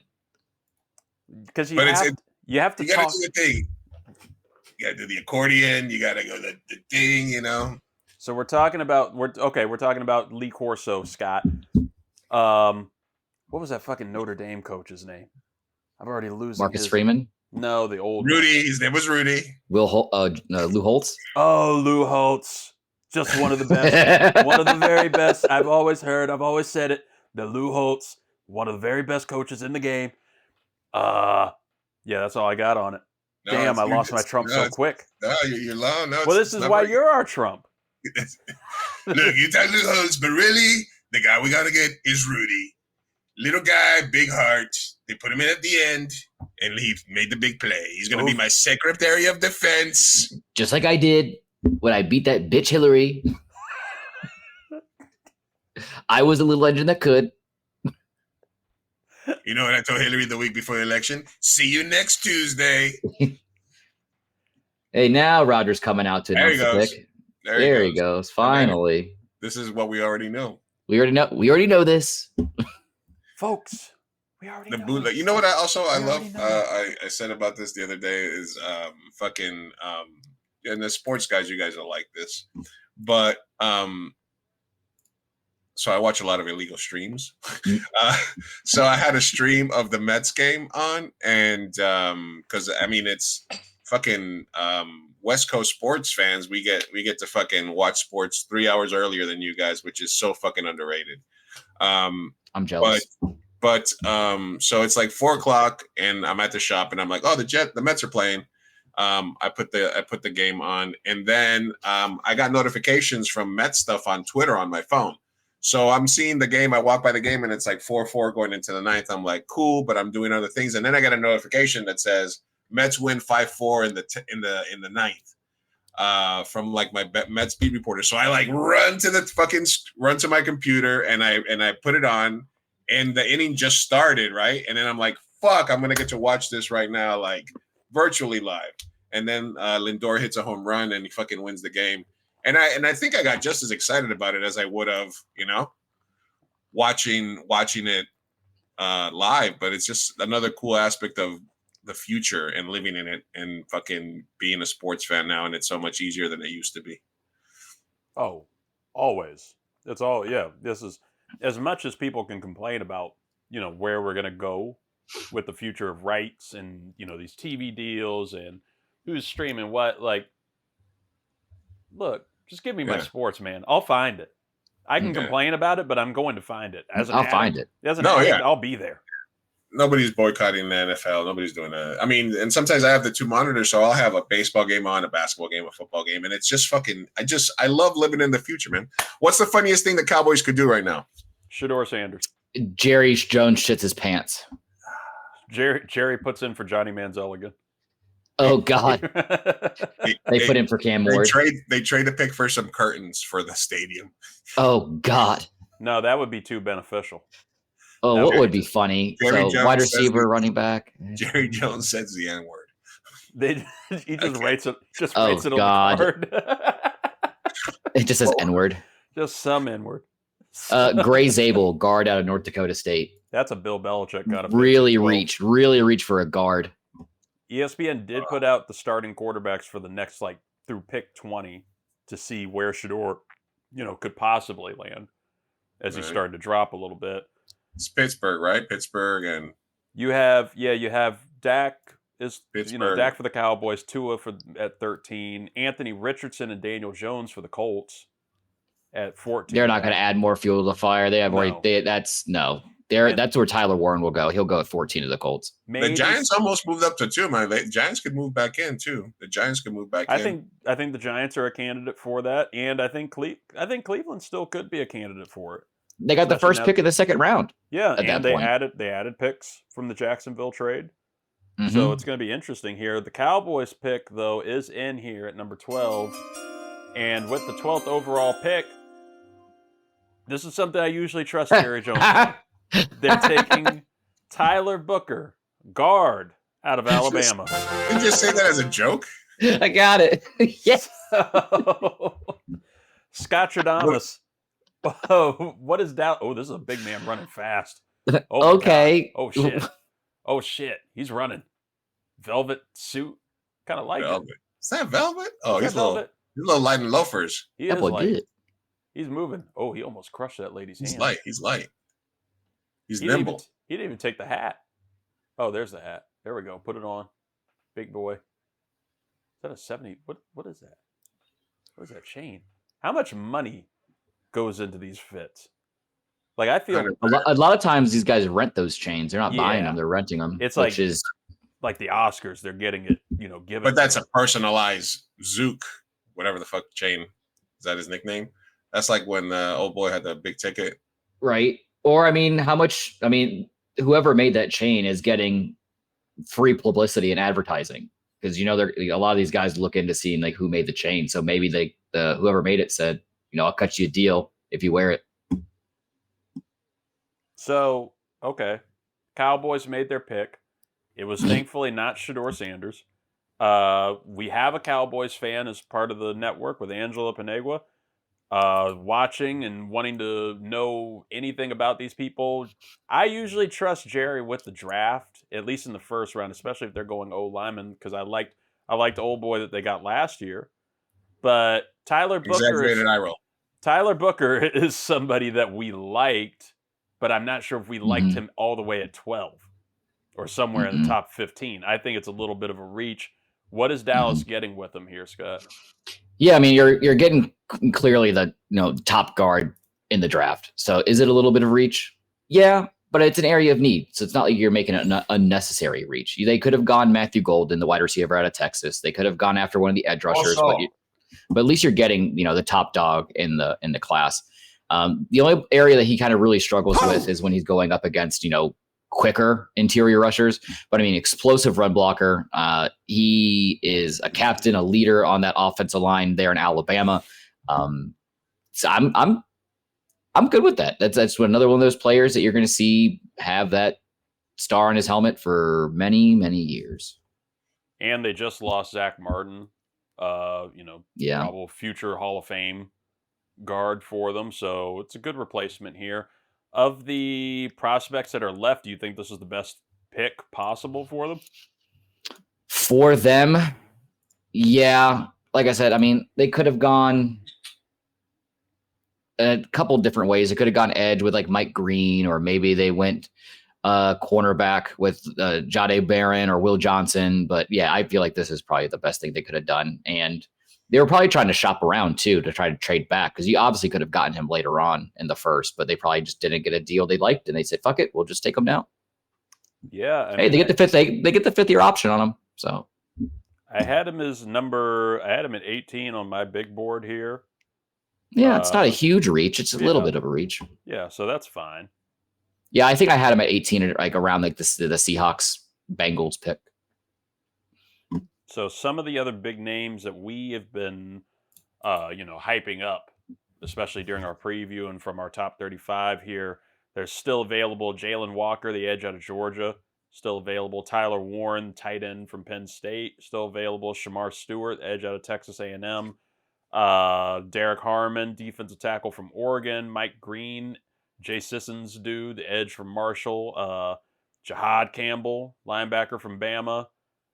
Matthew Golden, wide receiver out of Texas, and then Malachi Starks and Nick Emenwari. They're both safeties from Georgia and South Carolina. Miami Dolphins are on the board right now. Their pick is in at number 13. Scott, do we think that a safety could be what we see here in Miami, or some form of defensive back, especially with all the latest drama that they're looking to trade Jalen Ramsey in Miami? Yeah, you're going to see Nick Emenwari or Malachi Starks come off the board here. I've always had it with Malachi Starks, but I know Nick Emenwari has been climbing up a lot of people's boards lately. But if history has taught us anything, and you want, a really good defensive player, take a Georgia Bulldog defensive player and just go with it. It's worked for the Eagles. Says the Cowboys, according to Ari Mirov, the Cowboys' offensive line now features Tyler Booker, Tyler Smith, and Tyler Guyton, all first-round picks, all named Tyler. So I guess we know what to look for now going forward at the draft. So we got about... What is my Uber Eats driver doing? What did you order? Drop the food. Chinese food. Oh, what did you get? General Tso's? Yeah, I'm white. Well, I'm half white. Yeah, I like my General Tso's, white rice, Sprite, and some dumplings. That is for this little dumpling. That is quite an order. Oh, I forgot to completely tell you story time. Oh, okay. That I teased you with earlier. So we got story time because we don't want to talk about the Cowboys at all. Yeah, we're hearing this. Yeah. So I'm 34 going on 35. I have never experienced this situation in my life until today. So I get home really quick. My buddy said, my class starts at 4:30. I got home at like 3. My buddy said he wanted to go grab a drink really quick. I said, you got me for an hour, but I have to be back home at least by 4:15. He said, okay, not a problem. So I left the house, locked the door, left, met him. He picked me up. We just drove down there. He came and then he dropped me back off. Walk up the stairs, go to open the door. Oh, my door's locked. Where's my key? Not in my pocket. It was in the kitchen. So I walk over. I'm like, oh, it's only 4:15. The leasing office is still open. They're open until 5. Oh, so I walk over to the leasing office. They closed early. So I'm like, fuck. Now what do I do? So, of course, I live on the second floor. Reid's seen it. Live on the second floor. And I was like, I could probably climb up the deck and get up there because I'm pretty sure the slider door, I didn't lock that. So I walk back there. I kind of assess the situation a little bit. And I find out that I'm like just a few inches short. Story of my life. Few inches short of being able to climb up the deck. So I was like, fuck, I guess I'll have to call the emergency hotline. And now I'm going to have to pay $50 for a locksmith to come out here to unlock the door for me. So I call them, get that all situated. Meanwhile, I'm texting them back at the bar, letting them know what's going on. And as soon as I get off the phone, they text me, cavalry's on the way. And I'm like, what do you mean? And next thing I know, here they are. They took the ladder from the bar and brought it to my house so I could climb up the ladder and get onto the deck and go through the back door. And then as I'm looking at them from the window, they're just waving, and you see the ladder just hanging out the car, and they're driving back to go drop back off again. That is a community. That's my story. That is a wonderful community effort. Oh my goodness, gotta love having that bar. Listen, we want better stories than that. We need more excitement.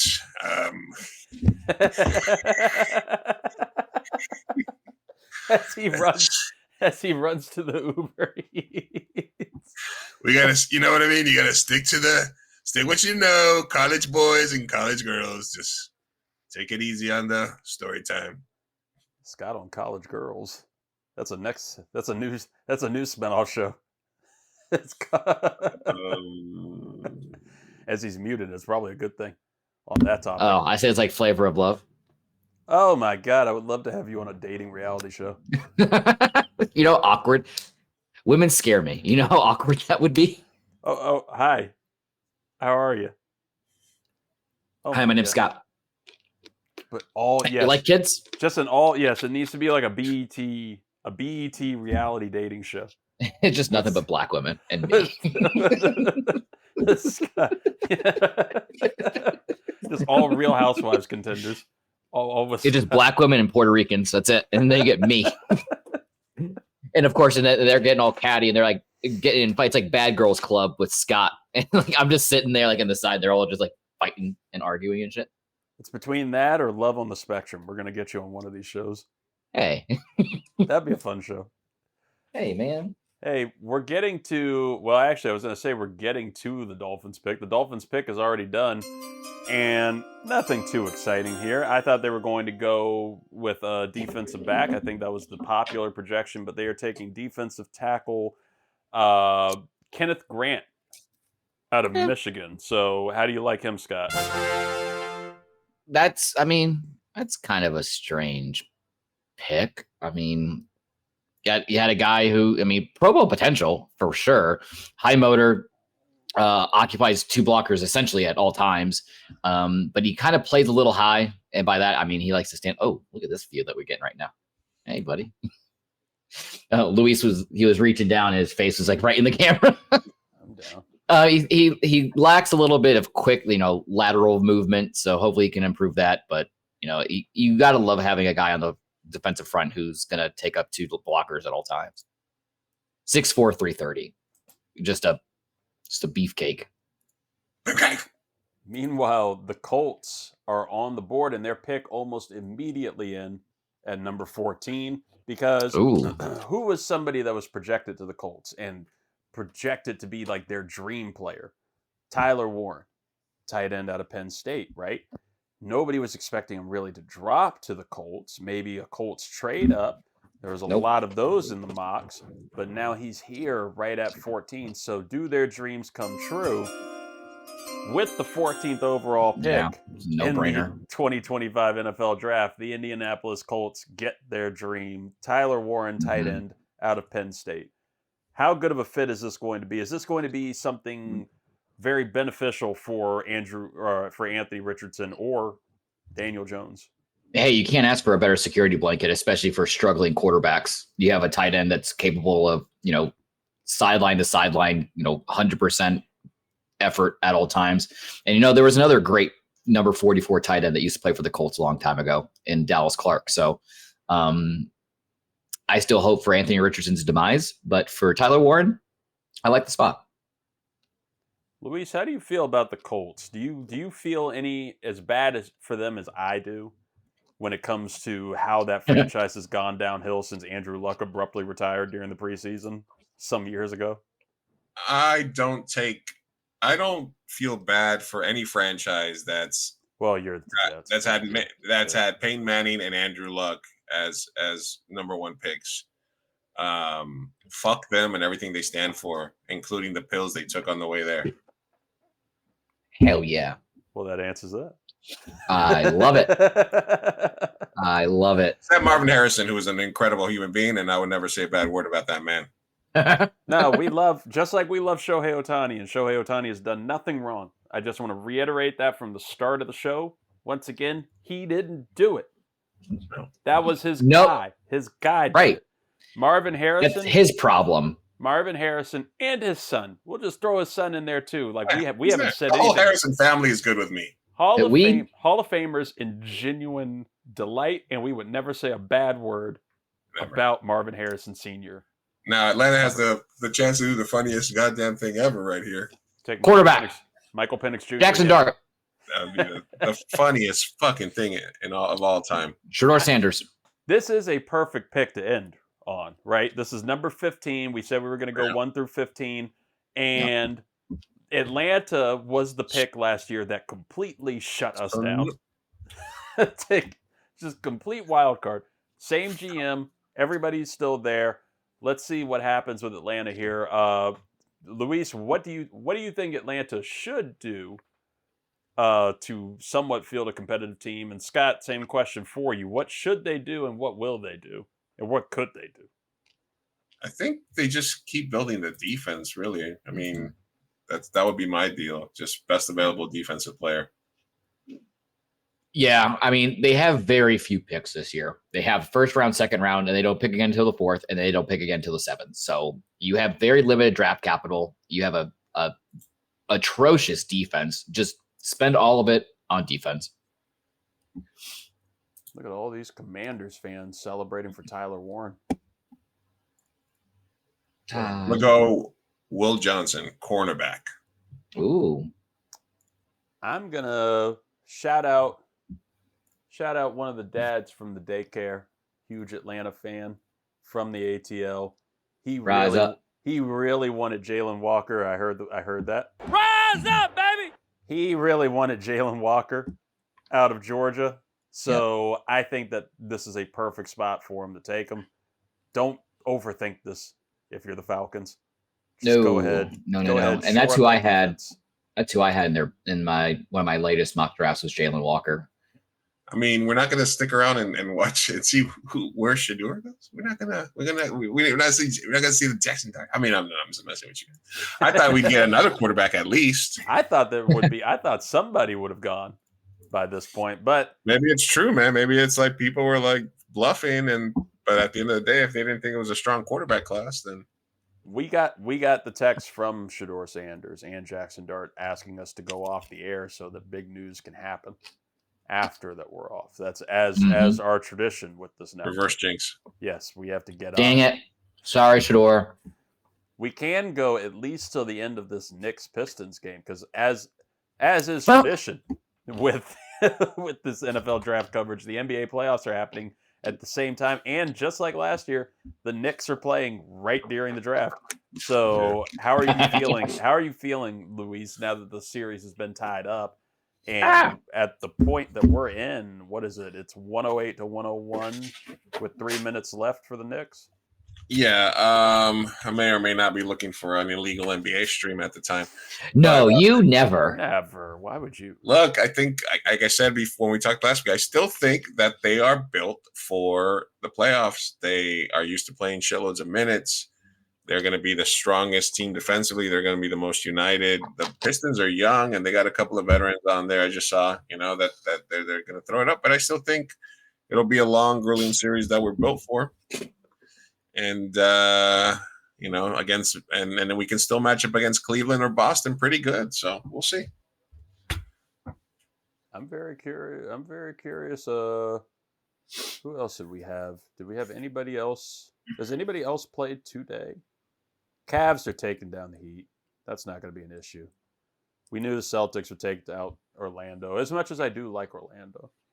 I had somebody that was a fan. I had somebody that I tattooed yesterday that was a fan of basketball in general. She was a big basketball fan, and I asked her because we were talking about who would get where Cooper Flag would go, and I said, let's say that the Spurs get Cooper Flag, right, and then they have Cooper, Fox, Wemby, and somehow Caitlin Clark was playing 22 minutes a night for them.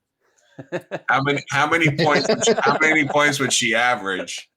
And she thought about it for a while, and she's like, yeah, but they're all very ball dominant right there. She's like, she would get 5 points a game. And I was like, all right. And I was like, all right, best case scenario, Caitlin Clark plays 22 minutes a night in the NBA. How many on the perfect team for her? What's she scoring? And she was like 15 points, 6 assists. And I was like, all right. I posed the same question to you guys. I see when you were talking about it, that's where my number went. Like absolute perfect situation would be like that 12 to 15 range. But I think I'd pump up I think I'd give her a double average. I think she'd have at least 10 assists because she's getting that ball out. Yeah. Yeah. And and she'll be that facilitator. And yeah. Why is he standing up? I see him standing up. Why is he standing up? Shedeur Sanders ain't no way. Standing up. Ain't no way. Look, the Falcons are milking this. The pick is in now with 29 seconds left on the clock. Who got up? I'm sorry. Shedeur Sanders. Oh, standing up, and wherever he is, I think he's somewhere in Texas, but it looks like he's in a booth somewhere. Is he on the phone? If they do. If they draft Shedeur here, do you understand how many Sanders jerseys are gonna fucking sell in fucking Atlanta. Dude, that would be a boss move, though. Oh my god! But what do you do with Michael Penix? You just keep him? Keep the same shit. Fuck it. Fuck it. Why not? Money isn't real. Like Kirk Cousins, 80 million. Fucking oh no, actually we like this guy better. You know what? We actually like this guy better, and he's got the Atlanta connection. We can sell more jerseys. Fuck it, let's do it. That would automatically make Kirk Cousins the best third-string quarterback in the league, right? Oh god, in league history, yeah. I mean, you trade Penix and you fucking go. I mean, you might as well just draft till you get it right, right? Yeah. Just get. Law of averages. You're bound to find one at some point. Keep hitting that reset button until they fucking get it. You know. Oh my god. It would be incredible if this happens. What a way to go out! If we, I was going to say, at least we're going out. Like, hey, how do you feel about playing tight end? Oh my god, Kirk Cousins at kicker. Oh. The Kirker. Oh, but that's like the old. That's the old trick on Madden, right? Where when you want to trade for somebody, that's how I had to do. That's what I had to do to get Aaron Rodgers on the Jets. I had to go change his position to kicker, and then when I offered them like an 8th round pick, they're like, "Yeah, 8th round pick for a kicker, sure." And then you just go back into the edit player settings as soon as you get them. Play him. He goes back to QB. That's I would go. Sometimes I would go in there if I didn't feel like doing the whole contract signings and stuff. I would just go in there and click on their contract and just drop down what year they're in to year 1 of their 7-year deal. Nice. They did announce Madden 26 and EA or the college football both coming out July and early August. Who's this going to be? NCAA? Yeah, NCAA. Yeah. And a lot more carryover. So with the 15th pick in the 2025 NFL draft, one of our last for coverage. Okay. Thank God the Falcons did not go too dramatic here. Rise up! They are taking edge rusher Jalen Walker out of where? Georgia. Yes, he stays in the state of Georgia. Jalen Walker, they didn't go dramatic. Shedeur Sanders will continue to go a couple more picks. We'll see where he lands here. But Jalen Walker, a pass rusher that we have really, really liked and really been high on, Scott. What is this going to do for the Falcons? Yeah, I mean, you're getting somebody who can, truly play either linebacker or edge. I have him more of a linebacker than an edge just based off of his size. He's only 6'1", so he's going to struggle a little bit with the larger NFL offensive tackles, especially as a rusher. But he does get through blocks really well. He has plenty of power. He has some pass rusher moves in his arsenal. But I'm concerned with his average, pass coverage ability. But if you're putting him in there in an NFL defensive package, it could make up for his shortcomings there. All right. He doesn't have to move very far. No, that's the beautiful thing. Same stadium. So, okay. Well, God bless them. They made it through without making a stupid thing. Damn, Arthur Blank is old. Right. I saw him creep up in the war room to grab that phone and talk to Jalen Walker. Damn. So looking at ahead, do either one of you guys think a quarterback's going to come off the board for the rest of the round? I mean, coming up, you got Cardinals, no. Bengals, no. Seahawks. Seahawks are the first one that I maybe start to look at as a maybe. Yeah, maybe. Bucks, no. Broncos, no. Steelers, maybe. Chargers, no. Packers, no. Vikings. No. Houston, LA. LA is a potential. If that'd be a sneaky one. Lions. Have him sit behind Jared Goff for a little bit. Draft Jackson Dart to the Lions. Have him sit for a couple years. I think it's more likely probably like a trade in back of the first round. Right? Just to get just especially maybe Cleveland. I mean Cleveland does have the extra picks.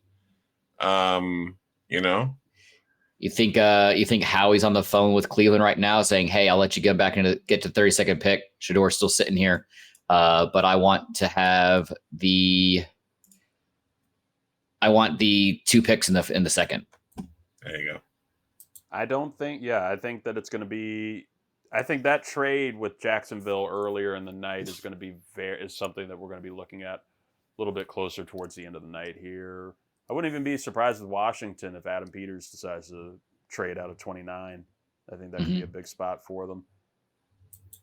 But yeah, how you feeling? How you feeling about your Commanders? I'm finally relaxed for once. Yeah, you finally don't have to stress about a top 15 pick. How does it feel to have your quarterback and just be like, all right, let's Man, they showed our quarterback was with Alex Ovechkin at the game last night, downing beers with Marcus Mariota and Sam Hartman, having a good time. He was at the Louvre a couple weeks ago.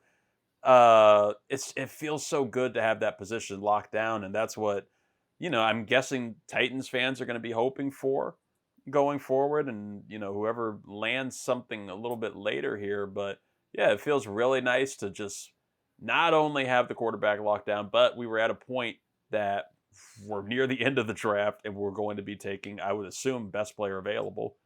And I trust the GM to actually do that. I trust the GM to actually make the best player available pick. I was kind of hoping for this guy, but a little bonus pick since we're still on.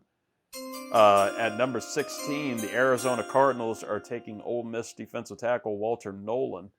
Oh, so that was somebody that we really liked. That was somebody that could shore up the Cardinals' defensive line. But I also don't think that there's a team in the league that I could give a shit less about than the Arizona Cardinals and what they could ever do.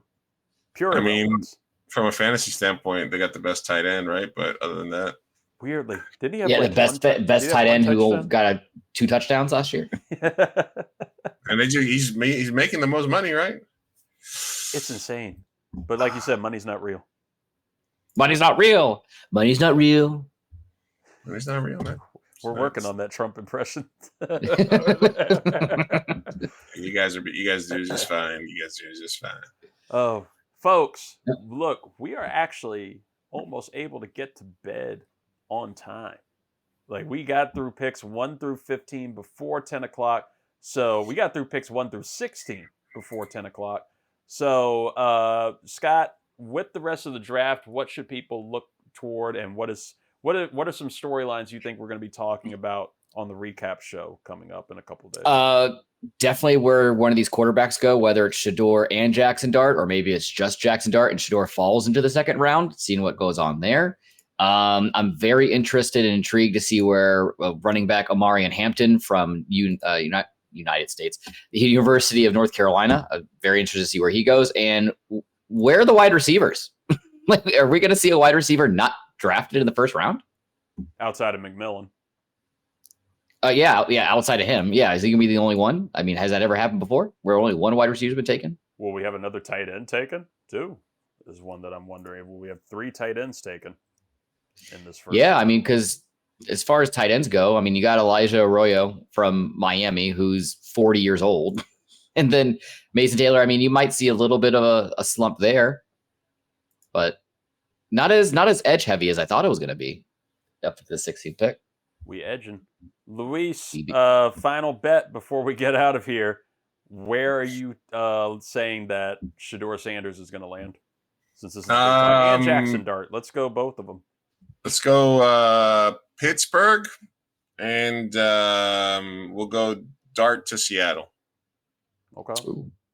All right. Okay. That's actually. And also, I don't know if you got any comments there coming in from the live stream, but what should people watch if they're thinking, hey man, maybe I should watch something on my computer after the draft, And then anybody make any comments live that you can put up on the screen?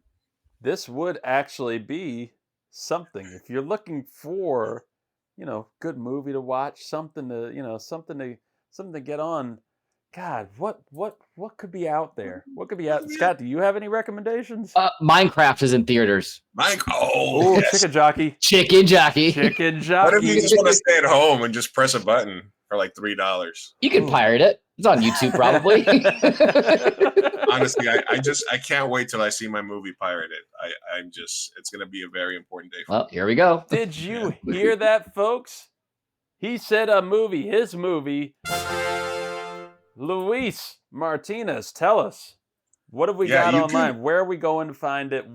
Tell us everything. Listen, everybody's got Amazon, right? Amazon Prime. So what you do is you go to Amazon Prime Video, and you look up Blacklisted. It's like Blacklisted ED. Like if the Blacklist had an erectile dysfunction episode. No, it's Blacklisted. It's a movie that I made a few years ago that finally we had a distribution company that requested it, and they put it on Amazon for us. So we're getting like a 50-50 split there, which is pretty nice. So go on Amazon and search Blacklisted, and you'll see a movie that I made for like $50,000 a few years ago. Action, drama, kickboxing, a lot of fighting, some good dialogue. It's a revenge movie. It's kind of like what was that one movie with the fighting, all of them, and like a Charles Bronson revenge movie. So. Hey, and also, I mean, Amazon, it's $3 to rent it. Who doesn't have $3 to rent it? But better yet, you're gonna want to watch it over and over and over again. It's gonna be one of your new favorite classics. $10. $10. You can't even buy a meal from McDonald's for $10. $10. But here you go, a chief. Lifetime of entertainment. Yeah, supporting the chief until they kill all digital media. But anyway, yes, that's what's happening. Hey, you said it, not me. You said it. You said that. Look, go see that. That sounds 100% up my alley. That is 100%. I do want to know what you guys think when you guys watch it. I do. Yeah. We won't do. We will actually pay attention and watch on our own instead of doing a live watch.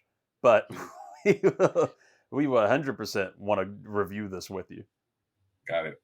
Ooh, get Mr. B in on it too. I was about to say to get our critic. Our lead critic, Travis Byram, in on it too. All I'll say, it was my first feature film, and it was really like I was making like little indie films where I was the camera guy, production guy, everything. This was the first movie where I actually had a full crew, camera people, sound people, everything, and we had 132 actors in total. Whew. It's a big ass story, and it was my first feature film. It was probably about 8 to 10 years ago that it was filmed, but I think it still stands up quality wise. So I'd love for everybody to be able to take a look at it. You heard him. Go check out Blacklisted on Amazon Prime Video. Do it tonight, folks. Do it tonight. Do it this weekend. Find something to watch. This is going to be the thing for you. You can check Luis Martinez out, Mi Gente Show, anywhere at Big Chief Burrito, 2am burritoproductions.com. Luis, thank you so much for jumping in, and we even got it on the bottom down there in the ticker. Ooh, thank you guys. Need it. Appreciate you guys as always. Of course, we appreciate having you. Scott Ellia of the 323 College Shame Day. Scott, hi. Did you enjoy this first half of the draft? Holy shit, it's only 10 o'clock. It's the first half. I have. And the reason why I've enjoyed it, it's not the blockbuster trade. It's not the fact that Shedeur Sanders is still sitting at home crying. It's the fact that these teams have finally got it together this year. These picks are flying in. They understand, hey, let's go. We got to crank these out. And I couldn't be more grateful for them. They are really... Except for the Cardinals. Yeah. Jalen Brunson needs to hit these free throws to ice it.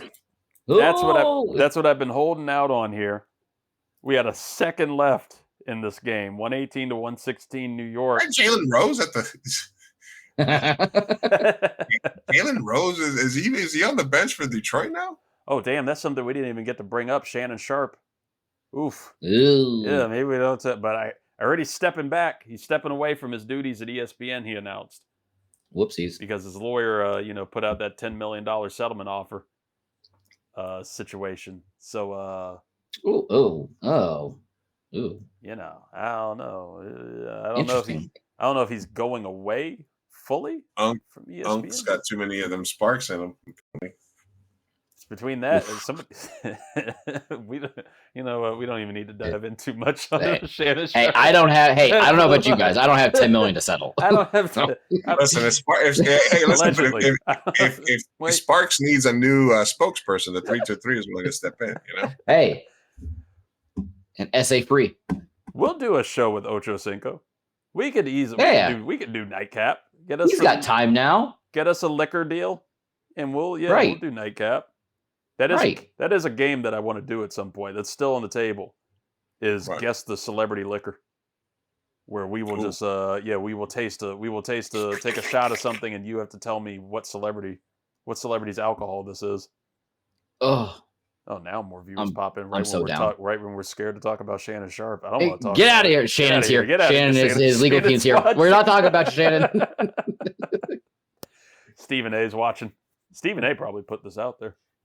Oh, Stephen A, he's probably sitting like in like a leather, like high back chair, like in an office. He has like a nice glass of, I don't know, E&J or whatever he drinks. And he's just cackling into the night looking at this. I mean, if you want to think about it from a conspiracy perspective, yeah, he probably got, Shannon got a little too close to the sun here. He's, coming for the king. Coming for the throne. Coming for the throne. So, back up. He was coming for someone. Well, sorry, Shannon. It's hearsay. It didn't happen. Look, Shannon, Shohei. We don't want the smoke. Hands up. Want the smoke. Hands up. Bonus pick: the Bengals are taking Shamar Stewart, the defensive end out of Texas A&M. Good or bad? Does that help them at all? Does their defense continue to give up 40 points? Yeah, their defense is atrocious, and you're in the NFC North, and you need something to offset that. If they didn't go off defensive line, they need to go offensive line. So I'm glad they actually did something smart. What is going on with this game, Luis? I have so Brunson missed the second free throw on purpose to try to run the clock out, and then they did an official review and they put 0.5 seconds. So now Pistons are gonna inbound to try to win the game here on a catch and three. Tackle him. The ball out of Just bounds. Tackle him. So it's gone from a draft watch along to now we are watching Knicks at Pistons. So they threw the ball away after the official review, and they're going to try to inbound it again. But Tibbs obviously needs to spend another timeout here. So Tibbs, Tibby. It's all right. Tibby, it's going to be all right. They just need to inbound the ball now. I mean, Seattle's on the clock right now, so by the time their pick's in, so maybe we'll see a quarterback come off the board while we wait for this game to end. We also have live update from Brian V. Klein. Had a lot going on with the kids tonight, but he does like the Loveland pick for the Bears. Says he's going to thrive like Laporta. Is he loving it? He's liking it. It's Colston Lakeland right now. It's not quite Loveland. Loveland in Chicagoland. I am hungry. Me too. Good thing I had ordered Chinese food. And that's an inbound that I'm seeing. I already know the result on ESPN. I got the result. Does Luis have the result, though? We don't want to spoil him. Oh, what happened?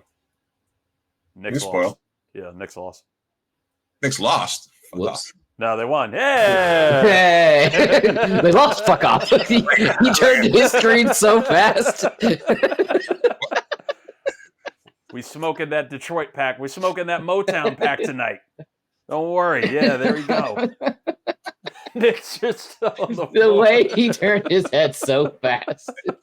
What?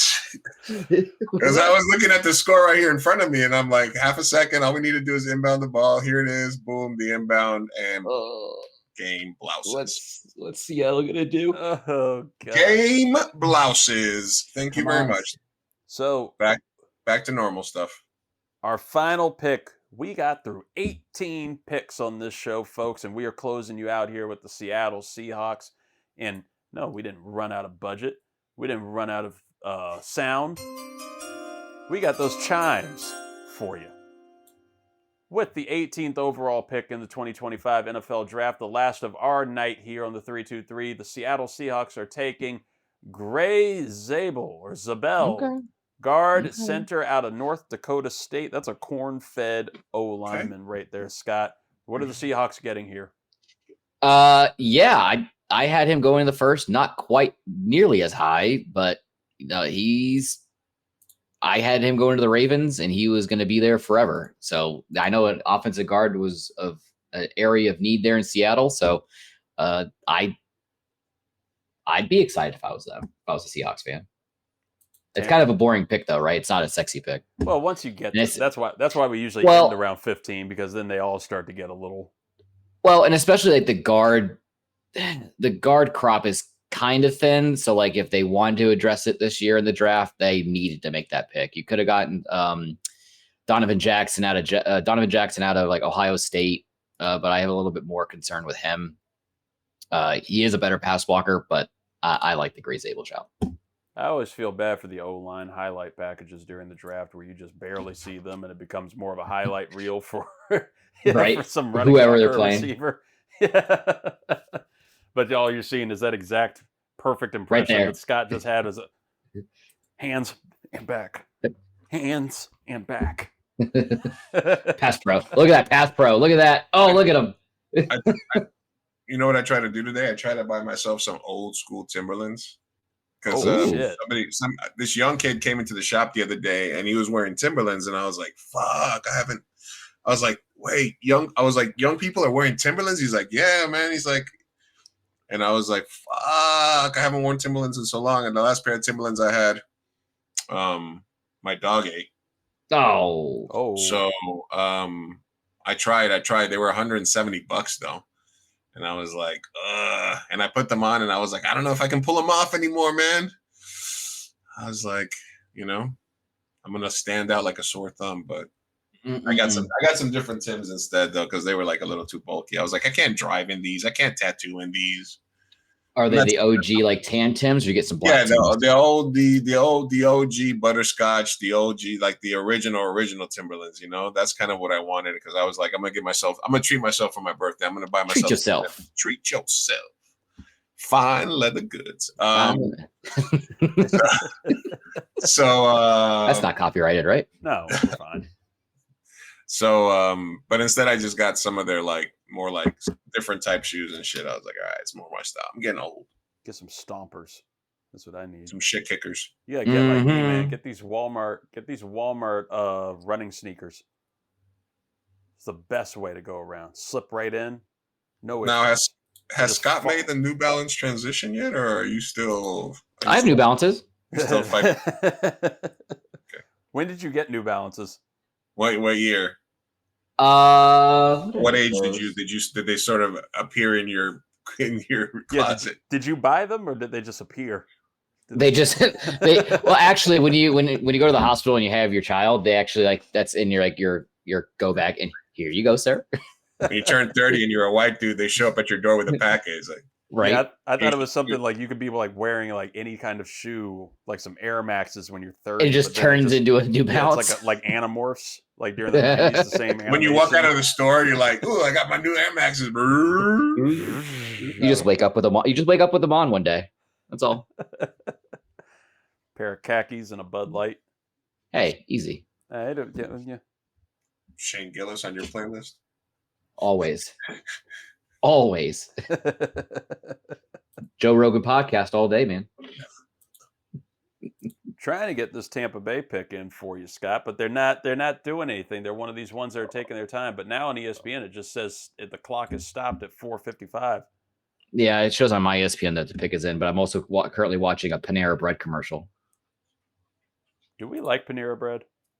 Overpriced hospital food. I do enjoy. I do like Panera Bread. Man, they got an Italian sandwich, and you get that with the broccoli cheddar soup. See, I do like getting the mac and cheese in a bread bowl. I did ask some of the girls at the shop the other day, where would you rather be taken out for lunch, Panera Bread or the Cheesecake Factory? Ooh, because I thought Cheesecake Factory might be a little bit like pricey and too complicated for lunch. Whereas Panera Bread is light. There's a lot of girly things there. But they all said Cheesecake Factory. I mean, I would probably go Cheesecake Factory there too. Panera. I don't know. Every time I go to Cheesecake Factory, my ADHD gets like blown out of my brain because there's so many options on their menu, and then I'm looking at the Eye of Sauron on all their decor because it's like right there in your face all the time. It's a weird place. The real final pick here, because we had to get through Scott's pick here. Oh, Tags. Number 19. Wait, is Tags dead? No, he didn't die. No, they just showed a thank highlight God. reel with him in there. Thank God. Okay. With the Well, 19th, I mean, I didn't Google it. With the 19th pick in the 2025 NFL Draft, the Tampa Bay He's Buccaneers, your Tampa Bay Buccaneers, thank God, are taking Ohio State wide receiver Emeka Egbuka. So, yeah, interesting reaction from the Tampa Bay fan here and our college expert, the best person to analyze this and break it down. What do you think? I'd like the pick, but not at 19th. I mean, they probably could have waited for him to drop until their next pick, because they pick again. Yeah, second round. It's a very boring draft this year for us. So we have like one in each round. So they could have waited. You probably would have been there. I would have gone. There's like 3 cornerbacks on the board, and like the secondary is an area of need. The defense is the area of need. So I would have gone with like Will Johnson or Jade Barron. Maybe went and grabbed like Nick Emamori, the safety out of South Carolina. Little bit of a reach. I mean, hell, I think Malachi Starks is still on the board too, right? He is. Yeah, like that's kind of strange. No defensive back outside of Travis Hunter. I mean, I don't hate the pick. I just don't like it at 19. I mean, I think overall, I think ESPN has him ranked like in the 40th on the big board. A lot of white people on this couch. Okay. I don't know. Okay. All right. I'm glad I stood up for that. And with that exciting conclusion, folks, and a Knicks win. That's the biggest part here. A Knicks and Tagliabue's still alive. Paul Tagliabue still alive. Love you. We love you, Tags. Again, check out Blacklisted on Prime Video. Go watch it this weekend, folks. Support the people that support us. Luis Martinez, Big Chief Burrito, the best.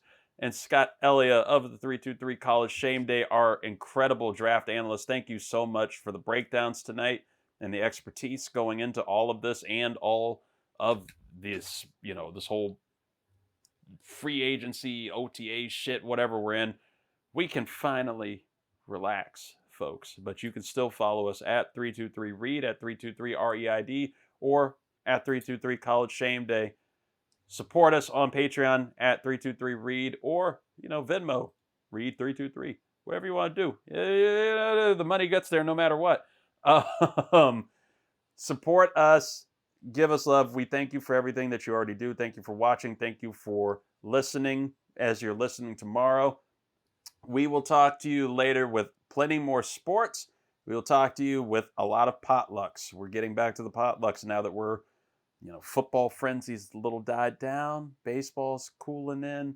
Summer movie season's cooling in. We're going to be cruising. We're going to be having a lot of fun with a lot of friends of the show over the, next couple of months. So, folks, for the 323, I'm Reid Murphy. We will talk to you later. Bye. If I can ever find the mouse and be able to hit end stream. Bye. It didn't click. Bye. We're going to do it one more time. Bye. Bye. There you go.